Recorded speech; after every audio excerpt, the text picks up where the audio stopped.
Peace to the Yeah, gods and yeah. nurses, the God born Bill Universal, transmitter supreme science on Earth and the universe. This is iGod TV. Up at the store, Game Changers Edition, family. And tonight we got a special guest in the building tonight, family. This is a monumental guest in the building. This is somebody who was there at the very beginning, at the very start of this whole thing and this whole movement of this 330 sound. It's an honor to have him in the building tonight. He's been hustling since before the team, pre-teens. All right, he's been doing this since the pre-teens. All right, family, and he's still doing it to this day. Predominant in the game, man. One of the best lyricists to ever come out of the town. Once again, I want to say it's an honor and a privilege to have my guy in the building, J5 in the building. All right, family. Yo, what's good, brother? What's good? Man, it's just chilling, man. Trying to make it happen, man. It's a pleasure to have you here tonight, man, because we I can't tell the story without you, man. I appreciate y'all having me, man. It's an honor to be here, for real. Man, you know what I'm saying? Man, I appreciate that, man, because when we tapping into the story of how this music and how all this happened in the city, man, and just the birthing of it, man, and just to let these youngins know, because they're doing some great music right now. So we just want to let them tap into a little history of how it all happened, man, and show them the artists that's around and the people that's doing stuff. So it might give them a little outlet to want to tap in, and make some things happen and just get some advice, if anything, Yeah, for sure. I'm definitely with it. You know what I'm saying? It's all, you got to know where you're going. You got to know where you've been. You know what I mean? Right. Exactly, man. And we got to let them know, man, this is a Game Changers exclusive, man, because we on the Zoom right now. We ain't got him in the building, man. Let him know where you at right now, man. I am in LA right now. I wish I was there to, you know what I'm saying, to sit down and build with you, man. You know what I'm saying? But I'm out here in LA right now, man. Man, the brother out here in a whole nother time zone, family, tapping in with us tonight, man, and just showing the growth, man, and just showing that don't be afraid to move around, man, and try to make other things happen, man, and take risks in your career. You know what I'm saying? And this is definitely one of the brothers that have definitely done that. You know what I mean? And we're going to tap directly into the story, man, let y'all know how it went down, man, and what brought him to what he's doing today. You know what I mean? So, Five, man, I just want to say, first of all, man, give us the origins, man, of just, you coming up as a child before you start doing the thing, man. And what was it like for you, man? What was you doing? So everybody that know me, they pretty much knew me from about, 4th, 5th grade on, you know what I'm saying? Well, only besides, Bootsy, he knew me since like kindergarten. But other than before any of that, I wasn't even born in Ohio. I was born in Pittsburgh. And even before that, I lived in New York with my uncle.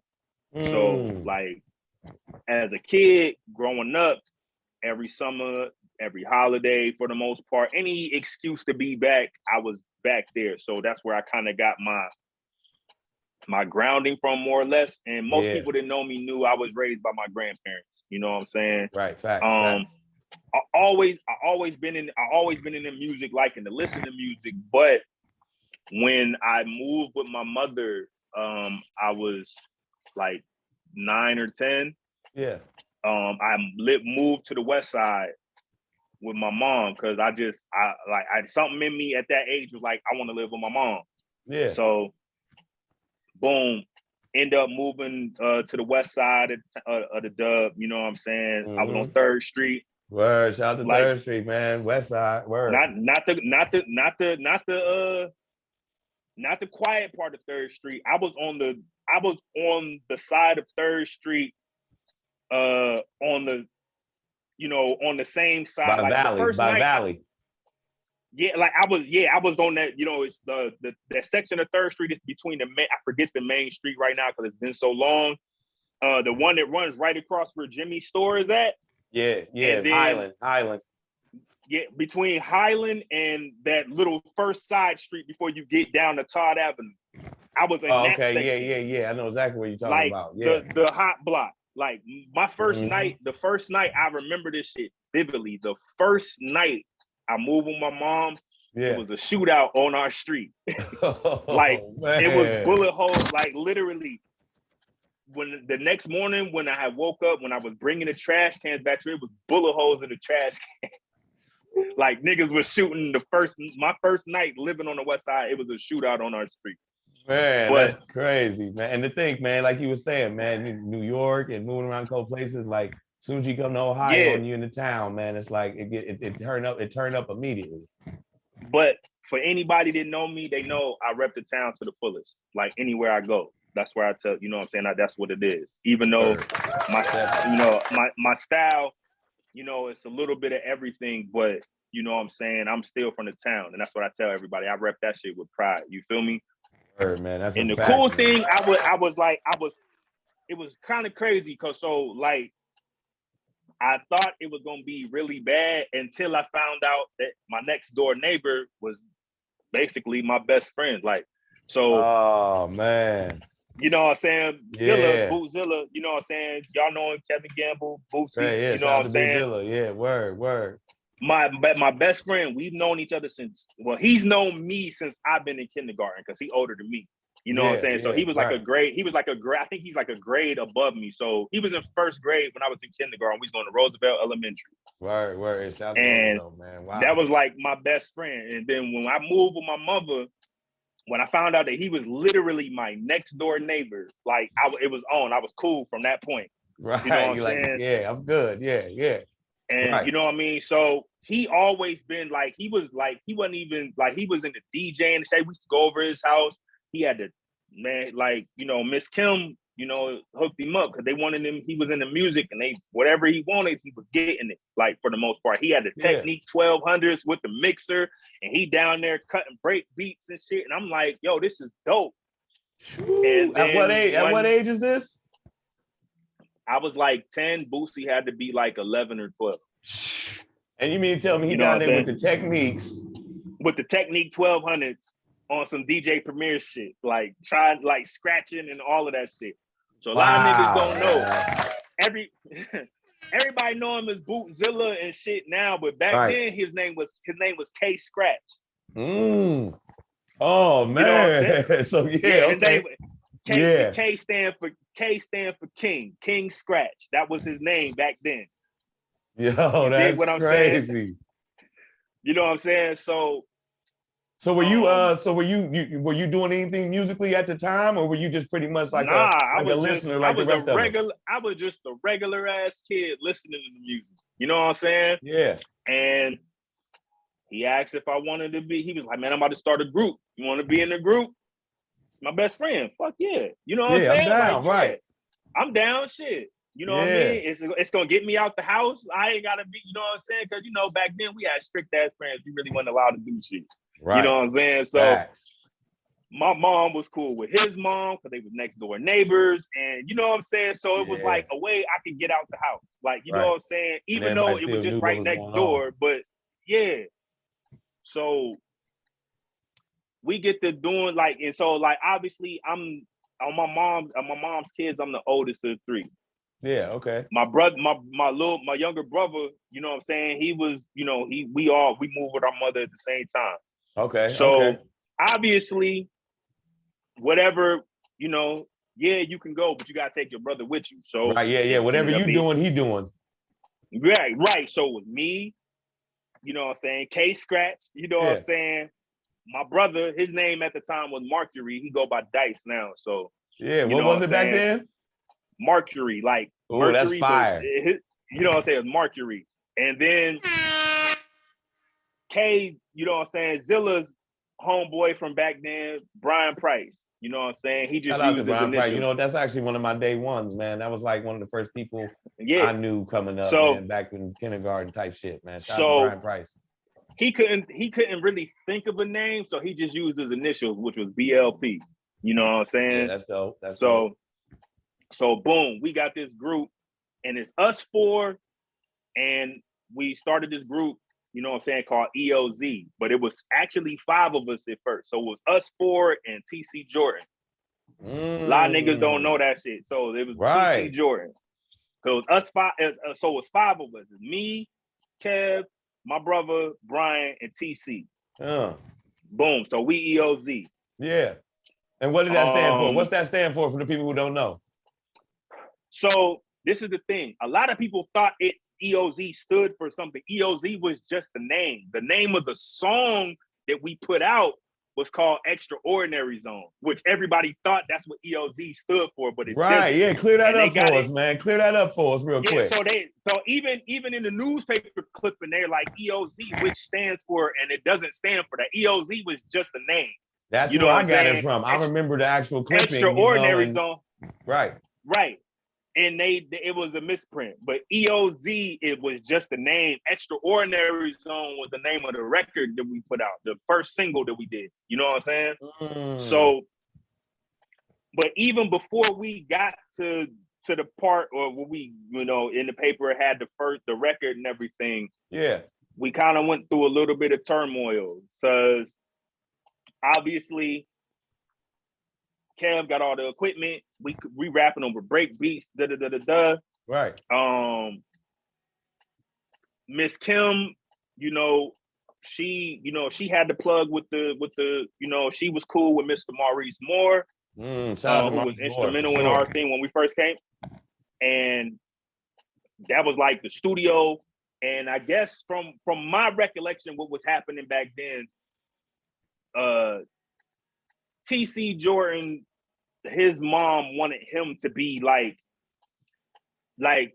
think of it like she wanted us to be like, she wanted him to be like Michael Jackson, and then us to be the Jackson 5 type shit. Yeah, okay. And she wanted him to play more of a front line part. Exactly. And Miss Kim, she was like, even though, you know what I'm saying, none of us, even though she was putting most of the bread up for everything, she still wanted us, because Kev wanted us all to be equal. You dig what I'm saying? Word. So that was a clash. So what ended up happening is, obviously, he ended up not being in the group no more. So we parted ways. You know what I'm saying? And this was really on some, like, it was like we was together probably like 6-7 months before, you know what I'm saying, we even really started putting this shit together to start recording and all that. Like, we were just trying to do something, get together, put some shit together, see if we could do it, do some talent shows type shit like that.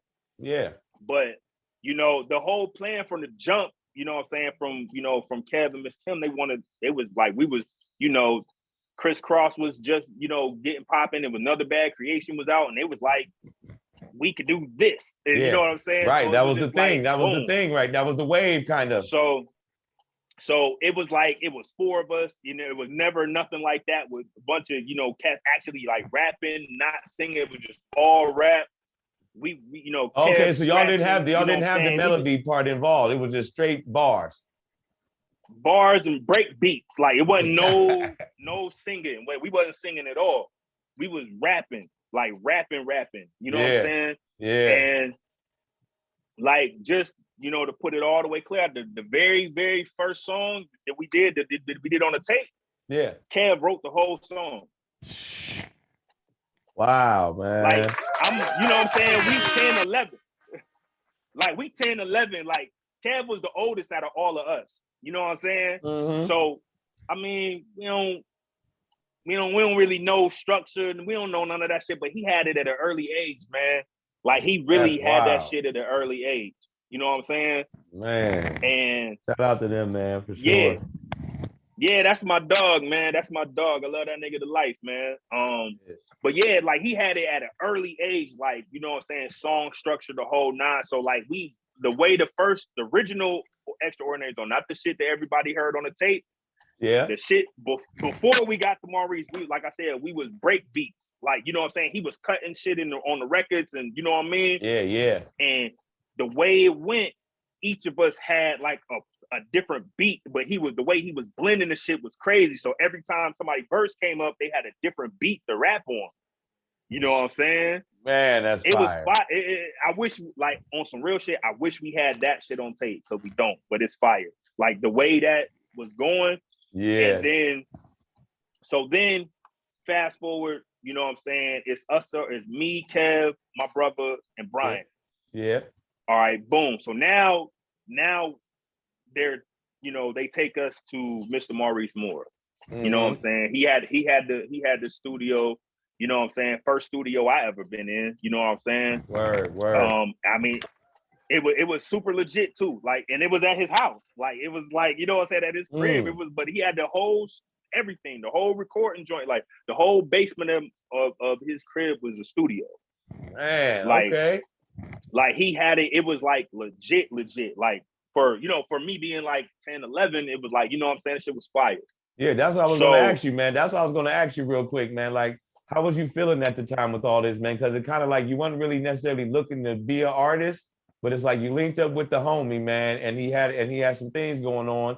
You got completely involved in it, you know what I mean? And it's like now it kind of like pops off. Now you in a real studio. Now you got a record coming out. It's like where you at? Where you at mentally at that age, man? mentally, at like I was just like, at first it was like literally, it was just like, yo, this is cool. I can be out the house. I ain't gotta be just stuck in the crib. I don't gotta, you know what I mean? And it was just like, it just really, the more I was listening to hip hop, and it was like the more shit, it was like, yo, I'm actually really about to be doing this shit.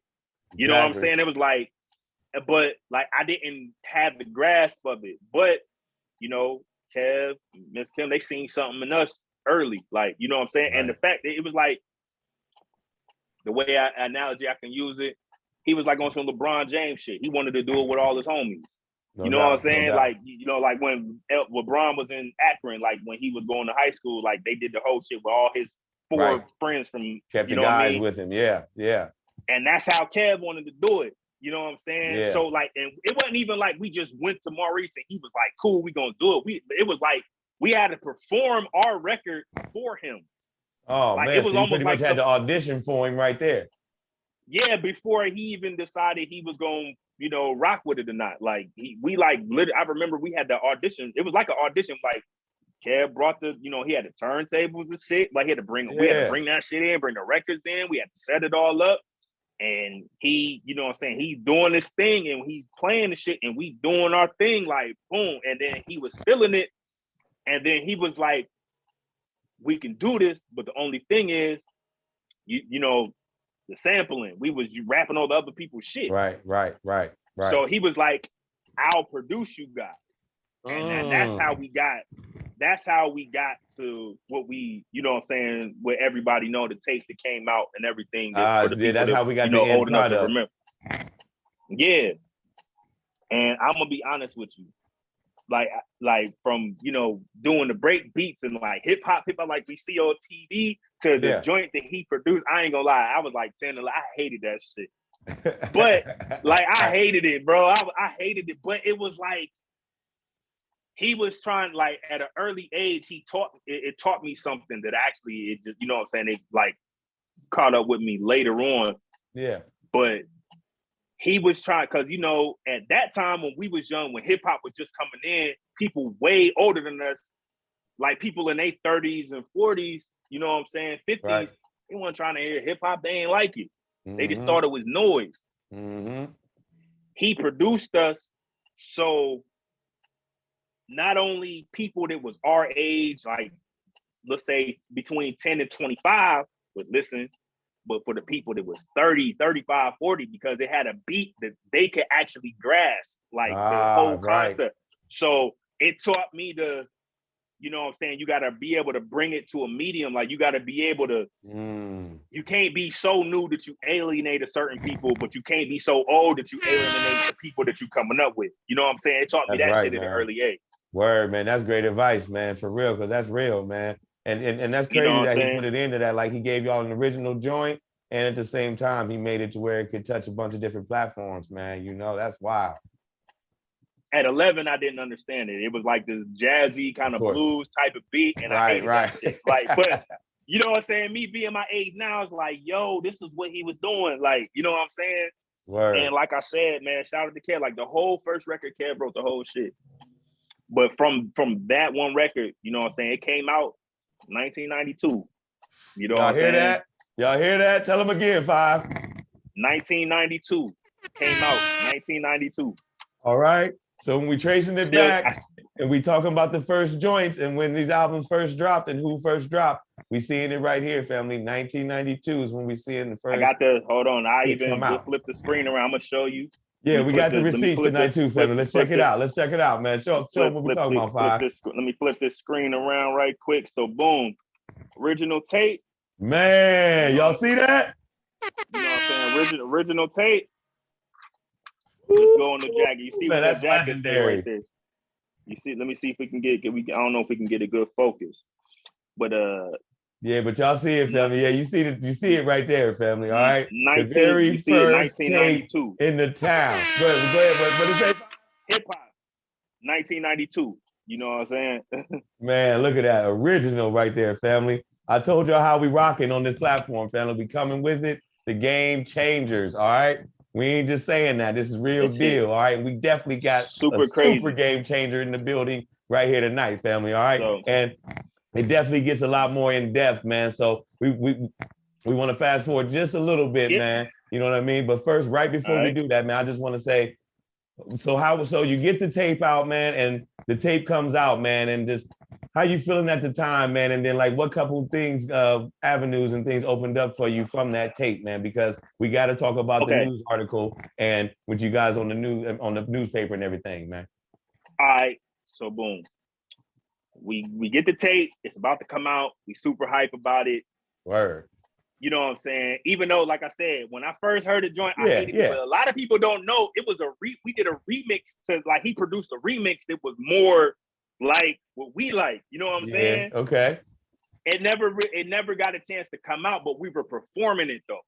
Oh, okay. You know what I'm saying? So like from right after we recorded it, it was like boom, we was doing talent shows, we was performing at the Black Fest, we was doing like, and not just regular talent shows, like we did a couple of joints, like they actually had us, I remember they had us perform at Jefferson Elementary, and they took us to that shit, and they took us to that shit in a limo. Like we was, like we like, I'm like 11, I'm thinking, man, pulling up. Like, you know what I'm saying? Yeah. But we weren't just doing joints like that. We ended up doing this like tri-state talent show. It was like Ohio, Pennsylvania, and I forget the other state. But it was like a big ass talent show. We was performing in that shit, killing it, like crushing it. I actually got video footage of that shit. You know what I'm saying? Yeah, man, that's from crazy. back so y'all then. Was bubbling, man. We was doing it, and even then, you know what I'm saying? In certain instances, like a lot of people don't know, sometimes at certain points, like B couldn't make some of the shows. So the default, we'll say our default, you know, fifth member that no one really talks about is Brian. DJ Dank was like in EOZ for a hot minute. Like, man, that's right, man. Shout out to Dank, man, the homie. Yeah. He, like, you know what I'm saying? He would DJ. He was rapping with us the whole nine. Like, you know what I'm saying? He was really in the group. Like, you know what I'm saying? But it was like, he had to know the shit because he knew the shit just as well as everybody else, because at one point, you know, sometimes Brian couldn't make it. So it was like, that was had a few times to do it. Yeah, or if like my brother couldn't make it, then it was like, you know what I'm saying? He would fill in, like, you know what I mean? And that's fire too, that the show can still go on, man. But it's like, even at that age, man, y'all put out a project, man. And not only did you put out a project, you literally pushed the project, man, and got out here with it, man. That says a lot, man. I have to commend y'all for that, man, for real. Yeah. So then after I say that, we was probably like a couple years, we was doing talent shows and all that, and then it just kind of like, I don't know, like kind of fizzled. It kind of just went away for a second. Right. But like y'all still young at this time too, man. It ain't like y'all, you know, in high school or nothing like that. Yeah, it's like, so I'm still into it, but I'm wanting to get more into it and really grasp what was going on. Cause like I said, that first record, the very first record, the Extraordinary Zone record, Kev wrote all the lyrics. Yeah, right. We had a couple other records. Granted, at this time, I don't know, like we were just performing and we didn't really have like titles for songs back then. Right. But like, I was kind of trying to learn how to write my own shit. You know what I'm saying? One person that was instrumental in helping me learn how to write was the God Pre. You know what I'm saying? Tommy Grace, for those who don't know. Word. Shout out to Pre, man. Shout out to Tommy. He was he was instrumental in helping me learn how to actually write and put my bars together. Like, he, you know what I'm saying? He gave me some really good He's pointers. dope. I mean, we're just gonna say that now. Yeah, that's a fact. That's a fact. One of the nicest niggas, period. Hands down. Word. He was like ahead of his time with the way he was rhyming. But when we was younger, he was the stereotypical bad kid in the neighborhood because he stayed on 4th Street. You know what I'm saying? Right. He was right there on the block. He was a slightly, he wasn't like, he was maybe a little older than us, but not really. Not really, because we was all getting the same, you know what I'm saying? But you know what I'm saying? Like, for whatever reason, the parents thought he was the bad kid in the neighborhood, so they didn't want us hanging with him. You know what I'm saying? Me and Tommy, actually, besides the hip hop shit, we, you know what I'm saying, basketball. Like, I used to hoop with him all the time. And definitely a monster on the court too. Whew. You already know how he's dunking on cats when we was in 7th grade. Word, man. Word. You know what I mean? Yeah. But shout out to Impree. We were crazy. We was hooping in Jefferson, and he actually, that's how, you know what I'm saying, I was trying to figure out how the hell he write his rap. So, you know what I'm saying? Like, how is he so potent at that? I'm like, yo, you got to teach me how to do this shit. Right. And we went to his crib, and he just, you know what I'm saying, he actually gave me, you know what I'm saying, before I bought my first notebook that I actually still have to this day, the first like notebook I actually wrote in, he gave to me. Ooh, man. You know what I'm saying? Right. And right. He gave me like a strategy that I kind of use to this day. You know what I'm saying? But it's like, it's not like what he had me. It's like now when I listen, my brain, I can separate what people are saying from the music. Right. And I can just decipher, like, if it's something that I like, so Ohio, we like a big melting pot. So Definitely. Now I can just, whatever I'm like, it's like gumbo. So you hear a little bit of everybody, and everybody that comes from the town, from the state, period. Right. I've been able to take whatever it is I like. It don't even got to be actual word play or none of that. It could just be how they said something. I can take that and add it to this, and take this and add it to that. And it's like, you can mix it to be whatever you want, which makes it your own. Because every artist does that. No, you know absolutely. what I'm saying? Like, you know, Nas said no idea is original. So it's not about what you saying, it's how you say it. And he you know what I'm saying, Tommy gave me some game, you know what I'm saying, a long time ago. And that's how I started. That's how I started down the journey of actually writing my own shit. But, you know, doing all the, you know, the talent shows and shit was super dope, man. We was loving it. Like, you know what I'm saying? Not only was we performing, we was winning and getting paid. Like, we was actually getting paid from these talent shows. Like, these was like the talent shows we winning, like, you know, $1,000, $1,500, like, because they try, you know what I'm saying? It's an entry fee for this shit. You know what I'm saying? We had shirts, like, we had shirts, we had hats, we had jackets. Like, my mama still got my jacket. Like, you know what I'm saying? Like, we had the official, you know what I'm saying, the little silk Letterman jacket joint. Word. Like, bro, we thought we was, you know what I'm saying? We thought we was out there getting it. But, like, yeah, man, we ended up in February, like, right after the tape kind of came out. Like, I want to say the tape came out in January. Like, end of February, we ended up doing the newspaper article. You know what I'm saying? Which, hold on, which is my you got to show us the clip, man. Show them the news clipping, man, because this, I remember this original clip. This the original clip. You see that date, February '92. That's me right there. Right there, family. You see that? Kings, man. You see that? You see, he wasn't Bootzilla back then. You see what that say? K-Scratch. We see it too. My brother, Brian, like, you know what I'm saying? We had to, you know what I'm saying? We was really doing it. We, you know what I mean? We was out here. We thought we was, you know, to be doing that at that age. Yeah. We was like, yo, we was on to it, like, boom. Word. Yeah, that Fast happened. Forward. Yeah, it's like, we was like, yo, and then it just, like, real talk, it just kind of just went away. Like, you know what I mean? Mm-hmm. It was like, we just kind of went away. And then in that time, Right. You know, I'm still rapping. So now I'm coming into my own, learning how to rap. I'm just like freestyling and shit. Yeah. Still yeah. didn't really have the writing thing down. Like I said, Tommy ended up teaching me how to write, but I could freestyle because it was like Okay. Yeah. being around Kev and, you know what I'm saying, really engulfing myself in the culture of it. You know what I'm saying? Like, Right. it's, you know, when it comes to certain things, it's in you, not on you. Exactly. That's a You know what I'm saying? And it was just like, once it clicked. And it's like, you know what I mean? So I was just like, I'm freestyling. And by this time, you know, not super proud. Like, you know, we all grew up poor. You know what I mean? Of course. Living with moms and all of that. Right. I'm her oldest son. So trying to figure out what I got to do to try to help moms make some money. Right. You know, wanted to try my hand at certain shit, but you know, of course, we all do. Right.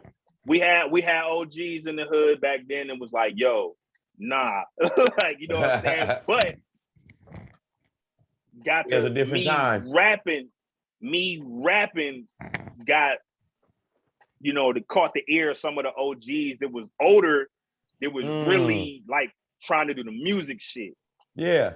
Like, so that's how I ended up with. That's when I tapped in with LP, Iceberg. You know what I'm saying? That's the, you know, they had the whole high power productions going on. Word, man. Yeah, shout out to Berg. Berg was about to Berg was getting his stuff together. He was about to put out the Young and the Ruthless. I want to say that's what it was. Cause that was the first joint I really heard from him. But like, they had me rapping for these dudes. I'm like 11, 12. I'm rapping for these dudes. You know what I'm saying? Just on a kind of like on the block, like they see me around, I kick the You just in the cipher, you in the cipher with them. In the cipher with them, kicking rhymes, and you know, they could kick me a couple dollars. And I would just give the shit to my mom. Like, I would like put it in her bill money drawer, or the envelope she used to keep the bill money in, and like, you know what I'm saying? And she would think she had found extra money and shit. Like, you know what I'm saying? That's I was fire. like, but that's how I was, you know what I mean? And shout to Doja. Like, Doja was with them definitely. Before he was like in the underworld. Doja was he was like a solo artist. Word. And he was going to do, he was going to do his own. He was going to do his own project, but Doja heard about me from LP because LP was going to put me on his album. You know what I'm saying? Like, I'm young, like, like I was really like rapping. I was rapping my ass off, like, you know what I'm saying? Right. Like, and just to be, you know, around those guys, because like them niggas was dope. I'm like, legends. I'm young, sure. but I just always had that. I just had that, like, it's like a switch. So it's like, when it's time to rhyme, it's like boom. I'm not, you know, all turn that shit on and go. Look, I've witnessed it. I've witnessed it a few times myself, even seen it on stage or there's any of that performances or whatever, man. So I know exactly what you mean. I've seen you definitely turn it up. So it's just like, I just kept that mentality like the whole time. It's like, shit, I just would rap like, this about to be the last chance I might have to get to spit a verse. Like, this might be the only time these niggas ever get to hear me. So I'm about to just go crazy. Right. Yeah, that's, you know a what I'm saying? Mentality, it's crazy, man. That's wild. Or what I thought crazy was at 12. Like, you know what I'm saying? Yeah. And so for them to respect it, at that age, with you at that age and them at their age doing, which ain't too much older, but at the time they're doing adult things, man. These cats like, these dudes like 15, 16, 17. Like, you know what I'm saying? I'm 12, 13. You know what I'm saying? And they still respecting it enough to keep you, to have you around. Yeah. So like, I'm doing my thing, but in comes the whole, you know, so a lot of people don't even know, like, my name wasn't even J5 at first. What? We gonna put that out there. Yeah, like, so my name wasn't even J5 at first. Yeah. My stage name before I was J5 was J Money. Ah, I like that. Okay. Yeah. I got hold on. I'll show you. I got the receipt for that too. So we had these promo pictures we used to sign and give out at all our shows and shit back in the day, right? Right. And we would sign all the shit. So this the picture. Right. So this my brother. You see, that's his name was Mercury. Mercury, yeah. Kev, King Scratch. That's me. There it is, J family Money. legendary. Oh, You know what I'm man. saying? Like, so we had to, you know what I mean? We was doing the whole joint, like, you know what I mean? So I was Right. J Money back then. Like, you know what I'm saying? Right. Which is fire. I like that. You know, but where I got the name from, J Money at the time, Yeah. New Jack City, it just came out. Like, you know what I'm saying? Okay. And Yeah. prior to prior to watching the movie, you know what I'm saying? Like, Right. you see the previews and, you know, what's his name character was G Money. Oh, yeah. And I was just like, yeah, man. before, like, That's a I fire thought role. his character was cool. Hell yeah. That's a fire fucking role in that movie. But before the crack smoking part of it, his role was dope. Like, you know what I'm saying? Right. Yeah. Right. But so I'm like, all right, I'm J Money. So by then we we getting, and everybody know my first name is John, right? There's a movie back in the day called Short Circuit. So everybody called me, you know, was calling me Johnny Five. Yeah, okay, yeah, right. So everybody was calling me Johnny Five. By the time, you know, I'm Johnny Five from Roosevelt, but then when I moved to the west side with my mother, I was going to Horseman. Like, my mom would not let us go to Dickey Avenue, even though it was closer. We had to walk to Horseman. I hated that shit. I hated that shit. So from Roosevelt, that's where I was at. I was over at Dickey Avenue for sure. Yeah, we were supposed to be right over there. My grandmother worked over there, but like, you know, family. Shout out to grandmas, man. For real, I definitely remember her. You know what I'm saying? So we went from Roosevelt to Horseman, Turner. I was still J Money. Okay. By the time we got to Reserve, you know, back then Reserve was 8th and 9th grade. Yeah. You know, because obviously this is after the consolidation and all of that. Before Harding was just a high school. Right. So I'm at Reserve now, 8th and 9th grade. Everybody start. That's when Blank Man comes out. Right. So the parody from Short Circuit of Johnny Five was J5, and everybody was trying to use it to kind of clown me a little bit. Right. Yeah, because if anybody if anybody knows from the town, if you live around here, people just give you nicknames like that. You half the time you don't even get a chance to make up your name. You just get one. Yeah, they just give it to you. Like, I'm like I didn't even make up Johnny Five. They just started calling me that. Like, you know what I'm saying? But it just kind of stuck, and it was cool. Like, you know what I'm saying? But I got to. It wasn't that derogatory, you know, so it's all right.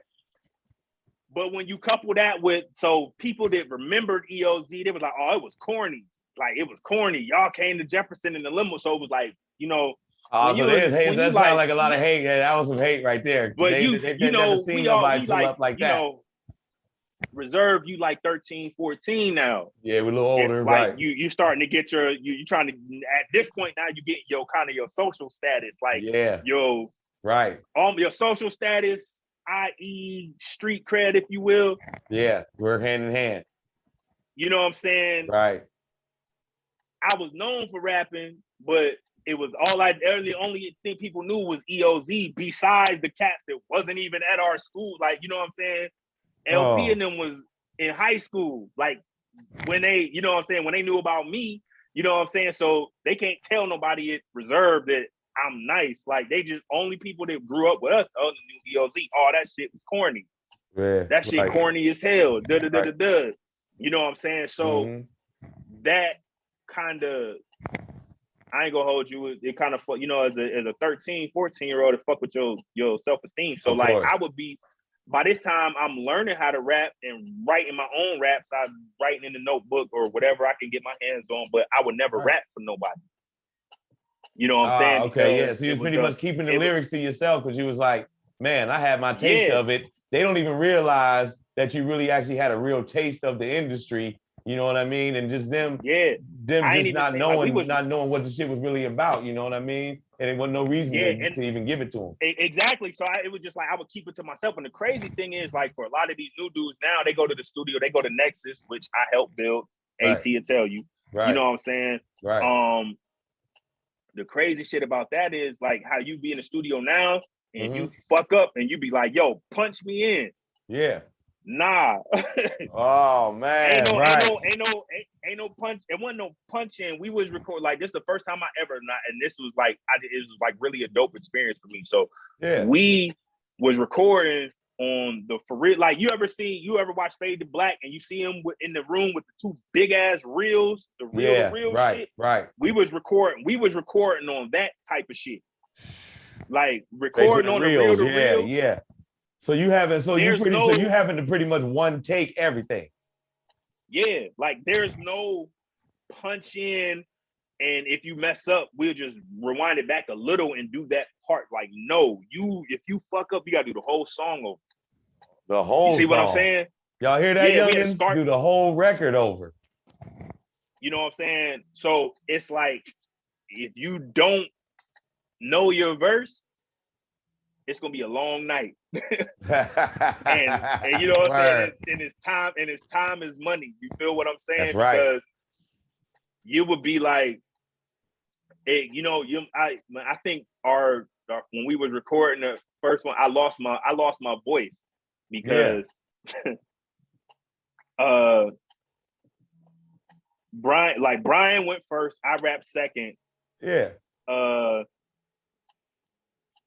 Like we all had like two verses apiece. So Brian rapped first, I rapped second.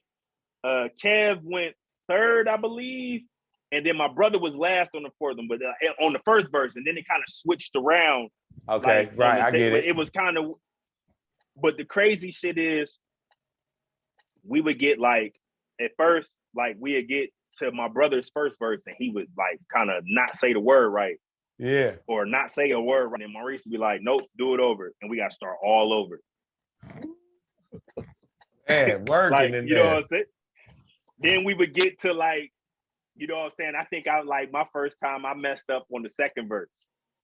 Like, but like, it's like right. You doing it. And that's like, now I'm getting tired because on the record, you know what I'm saying? In the background of us rapping of this beat, as you hear, go Brian, like, right. You know, and that's us doing it. Like, it wasn't like a loop. We had to say that shit live while the nigga was rapping. Oh man, so it's a whole thing going on. Yeah, like so, like if you mess up, like we gotta start all the way over I lost my voice like twice, bro. Right. But to fast forward, right? So boom, I'm writing these. I'm like trying to write raps or whatever, but I would never say them because, you know, 8th, 9th grade, that's everybody was clowning EOZ because it was like, it was cool when we was in like, you know, grade school because no one's ever done, but it's like, because it technically, even though we did some shit, it didn't like blow up like Crisscross or ABC or no shit like that. Right. They looked at it as corny or a failure, basically. Right. And, you know, you hear that. Yeah. As a kid, when actually you had made it further than anybody had even in the town, and it was the first to ever actually even do it. You know what I mean? Yeah, we had tape. It was in a music store in the Eastwood Mall. We was at RBG. Like we was really like had actual cassette. Units out there. Yeah, like, but because it didn't blow up, like, you know, like how they might think like that. It was frowned upon. So it was like everybody was like, "Oh, you was that corny EOZ shit," and this, and then it was like, I never let nobody hear none of my raps. I mean, like, you know, LP and them was like, I would still be rapping for them. Right. Yeah. But nobody for real knew I could rap until 10th grade. So you working on your craft throughout that time. You're like, all right. Yeah, I'm rapping still, but I'm just writing my own shit. And then, you know what I'm saying? I'm writing my own verses. And then it was just like, first time niggas really heard me rap, 10th grade. Like, yeah, so what happens? What happens, man? You get to 10th grade, man, and what's the vibe? I get to 10th grade and you confident at this time in the lyrics. I'm confident, like I'm gaining my confidence. And what happened was, you know, lunch table. Niggas, old couple, you know legendary. What I'm saying? So now I'm a sophomore, but I'm rapping with some of the older dudes. Like 9th grade, this is when you start meeting some of your people from all over. So it was like ninth grade, I met, you know what I'm saying, I met Juice from the East Side, you know what I'm saying, or Juice, Nickel Nut, you know what I'm salute, saying? bro. That's my Know nigga, what it man. is, family. We was in, you know, I met him. I met Nick Malley. I met Nick Malley in 7th grade, but like, you know what I'm saying? I didn't know Nick Malley rap till like 9th, 10th grade. Right. Yeah, he's definitely another lunch table legend. He would, you know, Nick, I never forget. Nick Malley was hitting the motherfucking Craig Mack flavor in your ear on the fucking lunch table. Word. I was around there in that time too, for sure, man. I definitely remember that. In the back of the lunchroom, and we used to get kicked out of fucking lunch, man, for doing this shit. By the time, you know what I'm saying? Let me shout out real quick, man. Shout out to my cousin Turtle, man. You know what? He used to be another monster on them tables, man. He had the knuckle game with the man. He used to go crazy on them beats, man. Shout out to Turtle, man. He used to hit the shit with the knuckle. He had the pen game doing the hi-hat. Oh my man, they bring the pen out. It's over with. He was nice with that shit. He was crazy with it. Stupid crazy. But yeah, continue. But we in the back, we getting kicked out the lunchroom. We, you know, just rapping, do it in homeroom. We rapping. So now it's like I'm getting my. We ain't battling though. We just kicking in the cipher. And now it's like I'm building my confidence. But now niggas know I can rap for real. And it's like now I'm not scared to get in the. You know what I'm saying? Yeah, hop right in the cipher. You know, I'm not scared to get in the cipher because it was just like. What I got to lose now? These niggas they know of me, but they don't really know me. So like, let me just go for what you know what I mean? So boom. Yeah, go for what I know. We kicking in the cipher and we doing the thing. You know what I'm saying? This like I said, this 10th grade, this like 94, 95 now. Right, we in high school now, yeah. Yeah, we in high school. So like now it's like boom. And then it's like, I'm rapping it like, you know, just getting comfortable with the, you know what I'm saying, with actually being able to put shit together cleverly and it sound dope, not just saying the shit because it rhymed. Because when I was like 10, 11, like I was saying shit that was cool, but like I didn't know if it really made sense. Now I'm more cognizant of, how does this make sense? Like, you know what I'm saying? So like now I'm rhyming and I'm like, it's like coming like, you know what I'm saying? Yeah, the comprehension now. Cause I'm studying shit now, like, you know what I'm saying. I'm listening to Craig Mack. I'm listening to Daz Bex. I'm listening to LL. I'm listening to Nas. I'm listening to, you know what I'm saying. Yeah. Which it ain't hard to tell. That was the song that let me know I can really do this rap shit. Cause like he was saying shit like I was learning about in school, and I was like using words that like our teachers was using. I'm like, oh, you can do that? Oh, it's game over for me. You know what I mean? Yeah, I feel it was game over. So we rapping and I'm just growing and growing and growing and growing and growing. See, now my sophomore year, like end of my sophomore year, that's when that was my first year at Harding. That's when, you know, that's when Christie's was still open there over there on the north, right down the street. That was when I first got hip to the underworld. You know what I'm saying? They had the cassette. They had the cassette in the store called Straight from the Underworld. It was like a single. It was Straight from the Underworld and a song called Conscious Keep Telling Me No. Oh man, word. That's my joint right there, man. That's legendary. Yeah. And it was Contact and Barty V. Yeah. I'll never forget that shit. You know what I'm saying? Man. Mr. Irv was out. Mr. Irv was out at around that time too. I want to say. I remember Legend. Mr. Irv, like I said, them dudes is like up. To me, they was like up here. Even though, even though we had the first tape, I'm like 12. Them niggas is older than me, and I thought they were super dope, so they was here to me. You know what I'm saying? Definitely, man. Shout out to the guys, man, for sure. Yeah. What really kind of got me on, the underworld's radar, because by the time, like, so in the sophomore year going into my junior year of high school, the underworld is like the underworld. So now the underworld is Iceman, V, Contact, Jamon, or Incognito, he was calling himself at the time, and Doja. So they all, you know what I'm saying, Chaos too. They the underworld, they are their own entity now. Like Doja wasn't a solo artist no more. Right. I'll never forget. I lived on the north. I'm chilling in the Warren Heights. It's me, my cousin Swole, my nigga Rick, my nigga Kenny. We called him Boo back then, but it was us. We Boo. out What there. Up, bro? We Right. we was in front of Boo's crib, out there in the Warren Heights. Yeah. And Vardy V pulls up in a Cadillac. I think that's what he was driving at the time. Oh, okay. Shout out to V. It was a nice joint, had the rims on it and shit, Oh, okay, yeah. He pulls up playing, the Straight from the Underworld shit. And okay, yeah. So he pull up playing the record. Yeah, so he pull up like a rapper. The joint. Yeah, he pulls up, but I'm like, I'm talking to Swole, and I'm matter of fact, my cousin Dale McFadden was out there too. Yeah. You know what I'm saying? And they was like, Dale was like B-Boss, and I'm like rapping and shit. And the nigga gets out the car and he looks, he's like, oh, I hear you. He said, but you need to study this. And like points at his car, and it's his verse playing for the song. Bro, I was hot. I ain't gonna hold you. I was hot, bro. I was hot. But like, I'm like 15 now. Like, you know what I'm saying? When you 15, like, who the fuck? Like, you know what I'm saying? Yeah. And it just so happened that it was that last semester of that year, we ended up in the same gym class. What? You and Vista which was the same gym class. We in the same gym class, and I battled the nigga. I battled him in the gym locker room at party. What?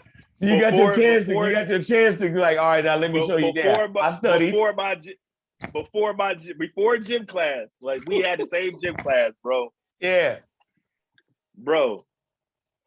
It was on and popping, and I'll just say I got my respect that day. You know what I'm saying? I got my respect that day. Word, man, word. Yo, man, that's crazy, man. So it's like, you see these guys is putting their album out, and you kind of feel, I know you kind of feeling like inside, like, yeah, I done did this before. I see these guys doing it, so it is possible. You know what I mean? And then you meet the guy from the group, you know what I mean, and get a chance to actually get in the cypher with him and show him what you got, man. That's crazy. Yeah, for sure. And then from that's when I met Cobb, or what I'm saying. Man, shout out to Cobb, man. Man, we need you on the show, man. You already know what it is. Hit me up. Me and Cobb, we met in 10th grade. Well, really technically like 9th grade, but we was like just on this football team together. So like, okay, so it was a sports thing, but like we really got, I always say 10th grade because that's when we had Miss Mead for English. Shout out to Miss Mead, for sure. We had Miss Mead, you know what I'm saying? Salute Miss Mead. Honestly, one of the best teachers I ever had in my life. That's a fact. You know what I'm saying? That's a fact. Her, and when I went to Horace Mann, my 5th grade teacher, Miss Martin. Miss Martin too. Salute, man. That's a fact. You know what I'm saying? Yeah. But so boom. Yeah. Me and Corey, we're in Miss Mead's English class. We have to do, our assignment is we have to do our group project, and she paired everybody up. Yeah.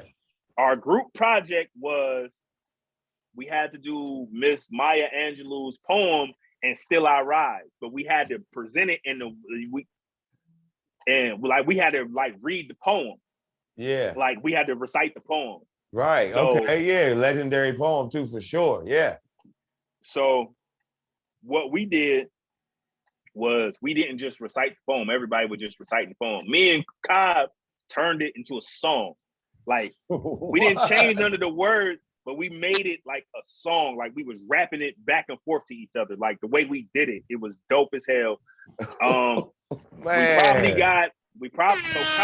was, he was with the dark side back then. Like he was with the group, dark side. You know what I'm saying? It's Cobb. You know what I'm saying? R.I.P. the Big Ghost, like, man, the hustler. Yeah. Hustle man. R.I.P. Ghost. At the time, you know what I'm saying? It was Cobb, Smalls, Big Ghost, Earl Hanley. He was calling himself Guilty back then. Shout out to Earl, my guy. What up, bro? I want to say Elo was down then. Definitely, and, right. Shout out to and Elo, Blue. my God, peace. You know what I'm saying? Blue and like Squeezing them actually came on the dark like later on, but like when we was like rapping, when I was rapping and everybody was rapping, I don't think Squeeze was rapping yet. You know what I'm saying? Okay, yeah. Shout out to my guy Squeeze too. You know what it is, that's baby? that's my man. Like, you know what I'm saying? That's my dog. He already know what it is. Right. You know what I'm saying? But yeah, okay. So Cobb's kind of in a group at the time. Yeah, and we talking about music, and he like, you know, he talking about, you know, he know this producer and Iceman, and I don't know who he is because I didn't meet him yet, obviously. Yeah. But in our class, homegirl Pepe, she had a beat. Man. Yeah. She had a beat on tape from DB. What? That Shorty just so happened to have an instrumental from the Iceman himself. Yeah. That's crazy. We probably almost got her in trouble because she wasn't supposed to let nobody hear it. But she let us hear it. Not only did she let us hear it, but then we like took the beat and did our class project to the shit. Oh, man. So here you is, Miss Amy's class doing Maya Angelou with the Iceman production.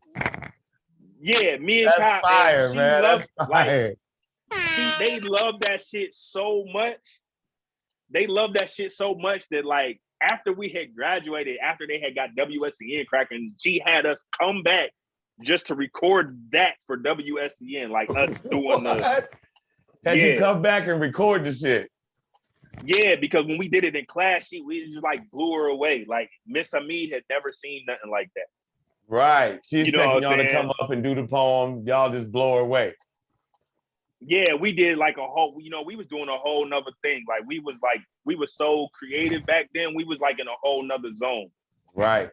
So then, man. Shout out to the guy, infamous Cobb, man, for sure. Yeah.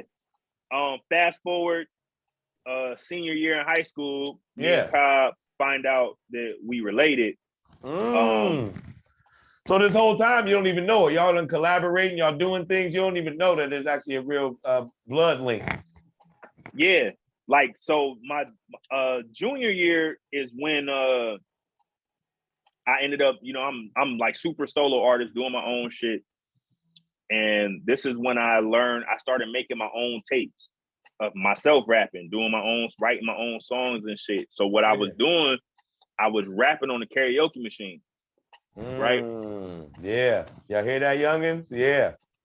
But what made my tapes different, because there was a lot of niggas doing tapes on karaoke machines back then. Like niggas would buy the karaoke machine and just rap on the shit. But what made mine different is I had ad libs and shit on my records, on my songs. So wait a minute, what? You using the karaoke machine and somehow you figured out to be able to not only rap on it to the instrument, but you had ad libs on your joints? Yeah. Wow. So this is what I was doing, because like we all didn't really know about super quality of tape. You know what I'm saying? Yeah, right. Because most of the time when we was getting music, it was dubbed from somebody else anyway, so it had space in it. Yeah, that's right. So what I figured out was on the karaoke machine there's two tapes, right? Yeah. Or a CD and a tape. Yeah.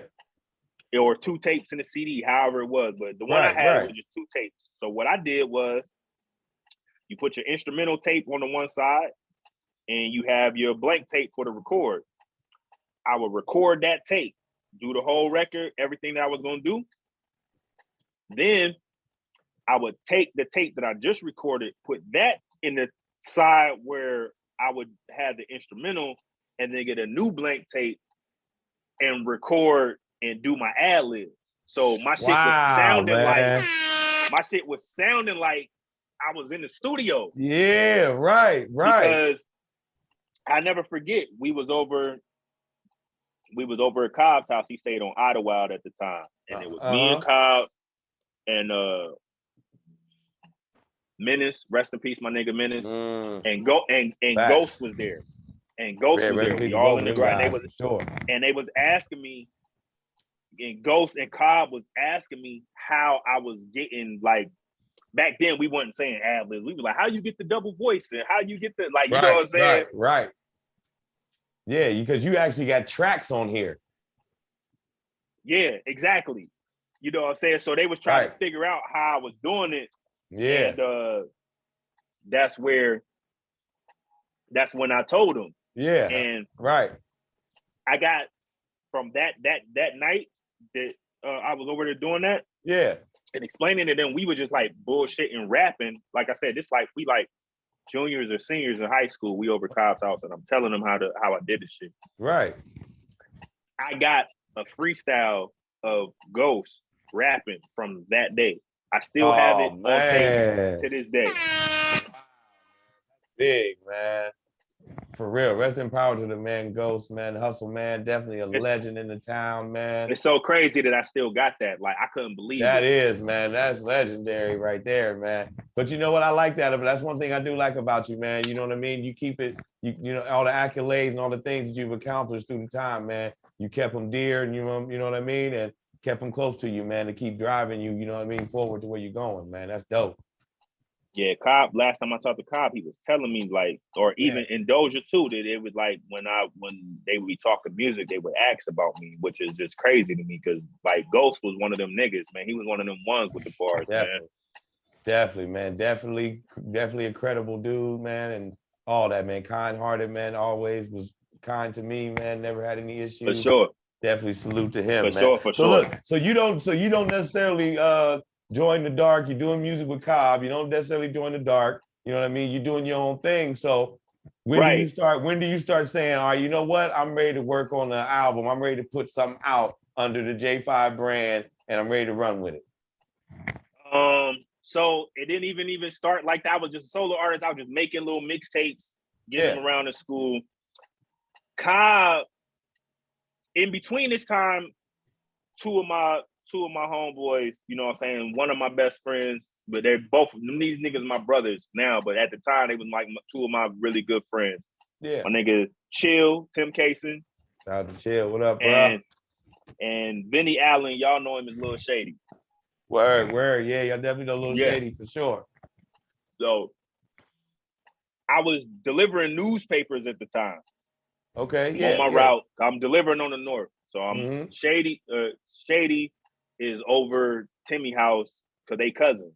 Okay, word. I deliver papers to Tim over to Tim house. They outside with the karaoke machine on the porch, just bullshit and playing, like they just rapping, like, you know what I'm saying? They got like a beat playing and they just rapping.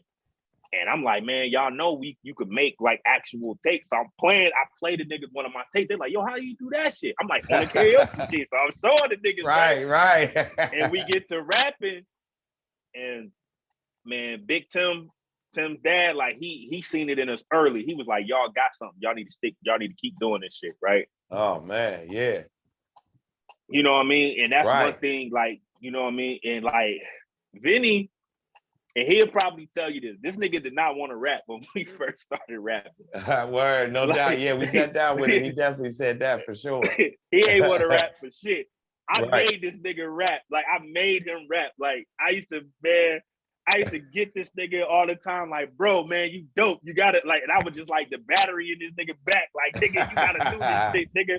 And I'm just like in his ear, like every fucking day. Like, nigga, you got to say that shit, nigga. Like, I wasn't writing for him and no shit like that. I just literally got taught the nigga how to taught the nigga how to rap.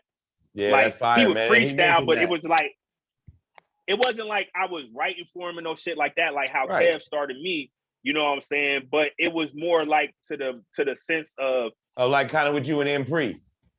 Yeah, like in that, it was more like in that. Right, in that lane, yeah, right. It was just like I was teaching them like structure of like 16 bars type shit. Right, yeah, like how to format how to make the song, how to make his words into a song pretty much. Yeah, because like we would just, man, listen, really like one of the like before we started really popping and became a group, one of the first things we had together, we had this song, it's called Crazy. Yeah. We was rapping over, I ain't even bullshit because I got it on tape. Like I have it. Right. We had this song, we called it Crazy. Parliament had put out this song at the time called If Anybody Gets Funked Up. Right? Word, beat, yeah. Bro, the instrumental was 7 minutes long. We rapped the whole shit. Right, yeah. You know, you messing with Parliament, you already know that energy, yeah. So we rapping on this shit. That was like one of our first like songs. Yeah. Then we came out, we did a record. Chris Cross had that song "Live and Die" for hip hop. Yeah, definitely. At the Dope time, beat. so at this time, that beat super fire. Yeah, But it's at dope. the time, just so I can, let's be clear, like everybody in the city at that time, right. Everybody was claiming East Side or West Side at this time. Right. No, that's a fact. Even niggas from the North, they wasn't claiming North Side. Right. It was a few, like a small pocket of niggas claiming the North, but they was way older than us. Mm-hmm. You know what I'm saying? Yeah. So it was East Side, West Side, and then you had a small group of niggas. They was called NSP at the time. Oh man, you know what I'm saying? NSP. You know what I'm saying? I'm an original. You know what I'm saying? I'm an original from that. Right. From you know what I mean? Definitely. And for niggas that don't know, NSP used to stand for niggas strapped with pipes, and we all know what pipes is. Right. When we took on the music part of it, we called it, because back then niggas wasn't even saying North Side; they was saying the North End. Right. No, that's right. They were like, "Yo, we stay on the North End." Definitely. You know what I'm saying? Hence the North End supermarket, the whole nine, right? Yep. We made it cool because we started saying North Side. So we was some North Side players. Yeah. So one of the songs we did over that, Live and Die for hip hop, the first song we did is called North Side Till I Die. Man, we had it on the legendary. tape. Yeah. Passing it around. Then boom. That year, like I said, I'm a senior in high school. Talent show comes up at Harding. At this time, I think the song that was popping was Montel Jordan's "Let's Ride." Okay, yeah, fire joint. All right, fire joint. Yeah. We took that beat, and which became the song that everybody started knowing us for, which is a song we did called "The Party Don't Stop." Ah, okay, yeah. And we performed it at the talent show, and we actually didn't even we wasn't even a group name yet. We were just J5 Chill and Shady at the time. Yeah, okay. We did Party Don't Stop. And in between this time, Cobb takes me and I end up meeting Iceman. Oh, okay. Cause I needed a haircut, so he took me to. Iceman was nice with the clippers too. Definitely. So he took me to Iceman to get a haircut. Yeah. You know what I'm saying? I will get back to that, but we do the North Side. We do the Party Don't Stop, and in the hook we like Party Don't Stop, but they won't stop what? Because the North Side niggas don't give a fuck. So then it was like we made it cool for people to be like, I'm from the North. Whether you say North End, North Side, we made it cool for you to be like, I'm from the North. Because when I was coming up in school, everybody was like, I'm from the East Side or from the West Side. That's right. No, you're right. You know, facts. You know what I'm saying? And anybody that was around back then know for a fact that's what it was. That's how it went. You're right. And we made it cool for people to rep the North. Like we was like, man. And we was standing on that shit. You know what I'm saying? Right. Yeah. That was fire. We do the talent show, and we're in the talent show, and we come in second place. Yeah. Truth be told, I know the way the judges did it, I knew they did it like this on purpose. So first place was $500, second place was $300, third place was $100. Okay. Right? Yeah. The group that they gave the first place to, because they was like a dance group, but like we literally had everybody out their fucking seats going crazy when we did this Party Don't Stop shit, because they didn't know. They thought we were gonna, like, most of the people that was rapping in the show at the time, they was rapping, but they wasn't really rapping their own shit. They was rapping somebody else's song. We came up there, we had the instrumental. Yeah. Right. But we did our own song to it. Like, you know what I'm saying? Yeah, right. But the group that they gave the first place had 5 people in the group. You see what I'm saying? So it was like they wanted the money to be even. Like, you know what I'm saying? It was weird because like it was a group that had 5 people in it that won first place. It was 3 of us. We won second place, and then it was a singer that got third place. You know what I'm saying? So they pretty much just broke up the bread evenly. Yeah, like, but Right. from that moment, me, Timmy, and Vinny was like, yo, we can do this shit. Right. You know, right. so we really start hitting it hard. Yeah. So we came up with our name. We just called ourselves the Usual Suspects. Oh You know what I'm man, saying? that's fire. Man, so Five, how are you feeling at the time at this, man? Because like we said, man, after the EOZ thing and all that, man, you got some shine from it, but then it kind of got frowned upon just for a second, you know. But then you went back to the drawing board, came out with the rebrand, man, and people was feeling it, man. So where you at with it at this time, man? You At gotta that be on time, cloud nine. I was hyped, but I was still like, you know, people were still trying the EOZ shit. Like when we would be now we get to the lunch table.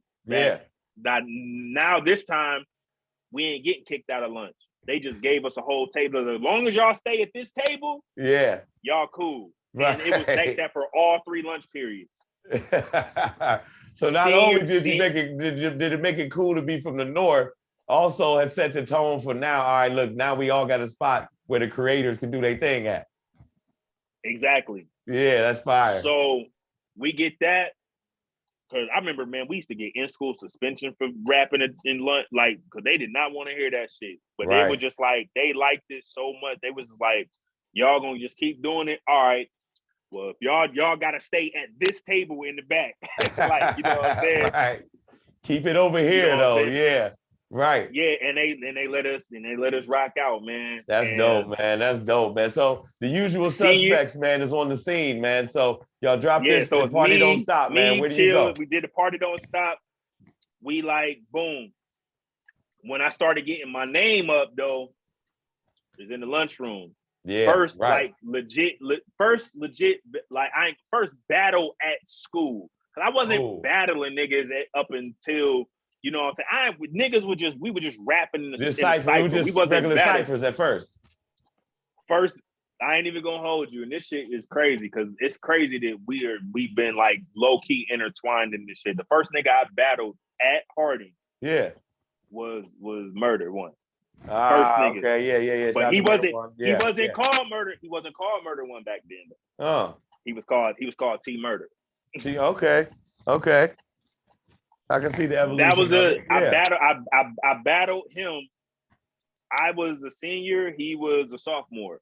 Mm-hmm. You know what I'm saying? That was the first nigga I battled at Harding. You know what I'm saying? Right. I was a senior in high school then. Yeah. So now you're starting to get into the competition. Now I'm battling. I'm battling niggas. I'm winning battles now too. Right. You know what I'm saying? Right. So then. Like I said, senior year. Now, fast forward back to me going to Iceman to get this haircut because I needed a haircut. Right.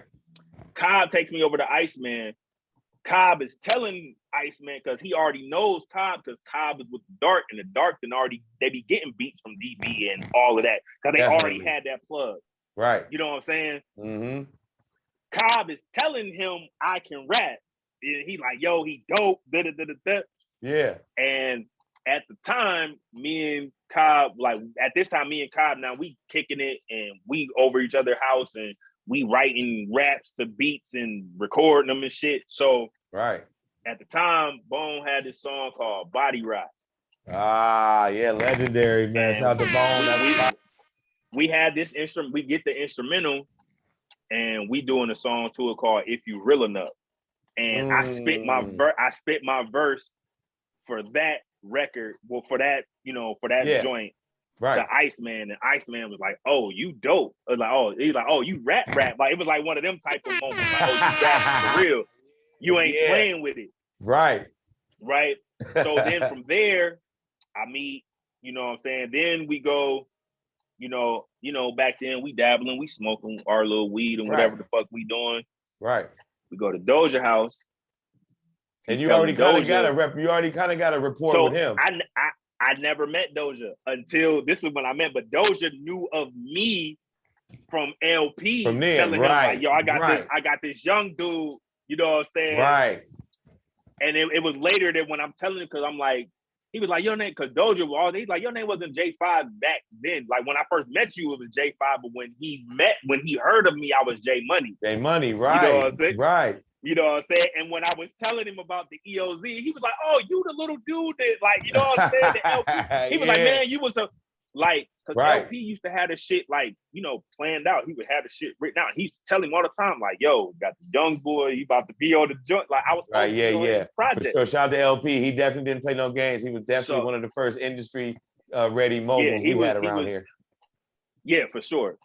The first time Doja heard me rap in person, like obviously with the newfound, you know, me coming into myself. For sure. Me and Cobb had this song called Who Am I? Oh. And we got the beat from Jamone.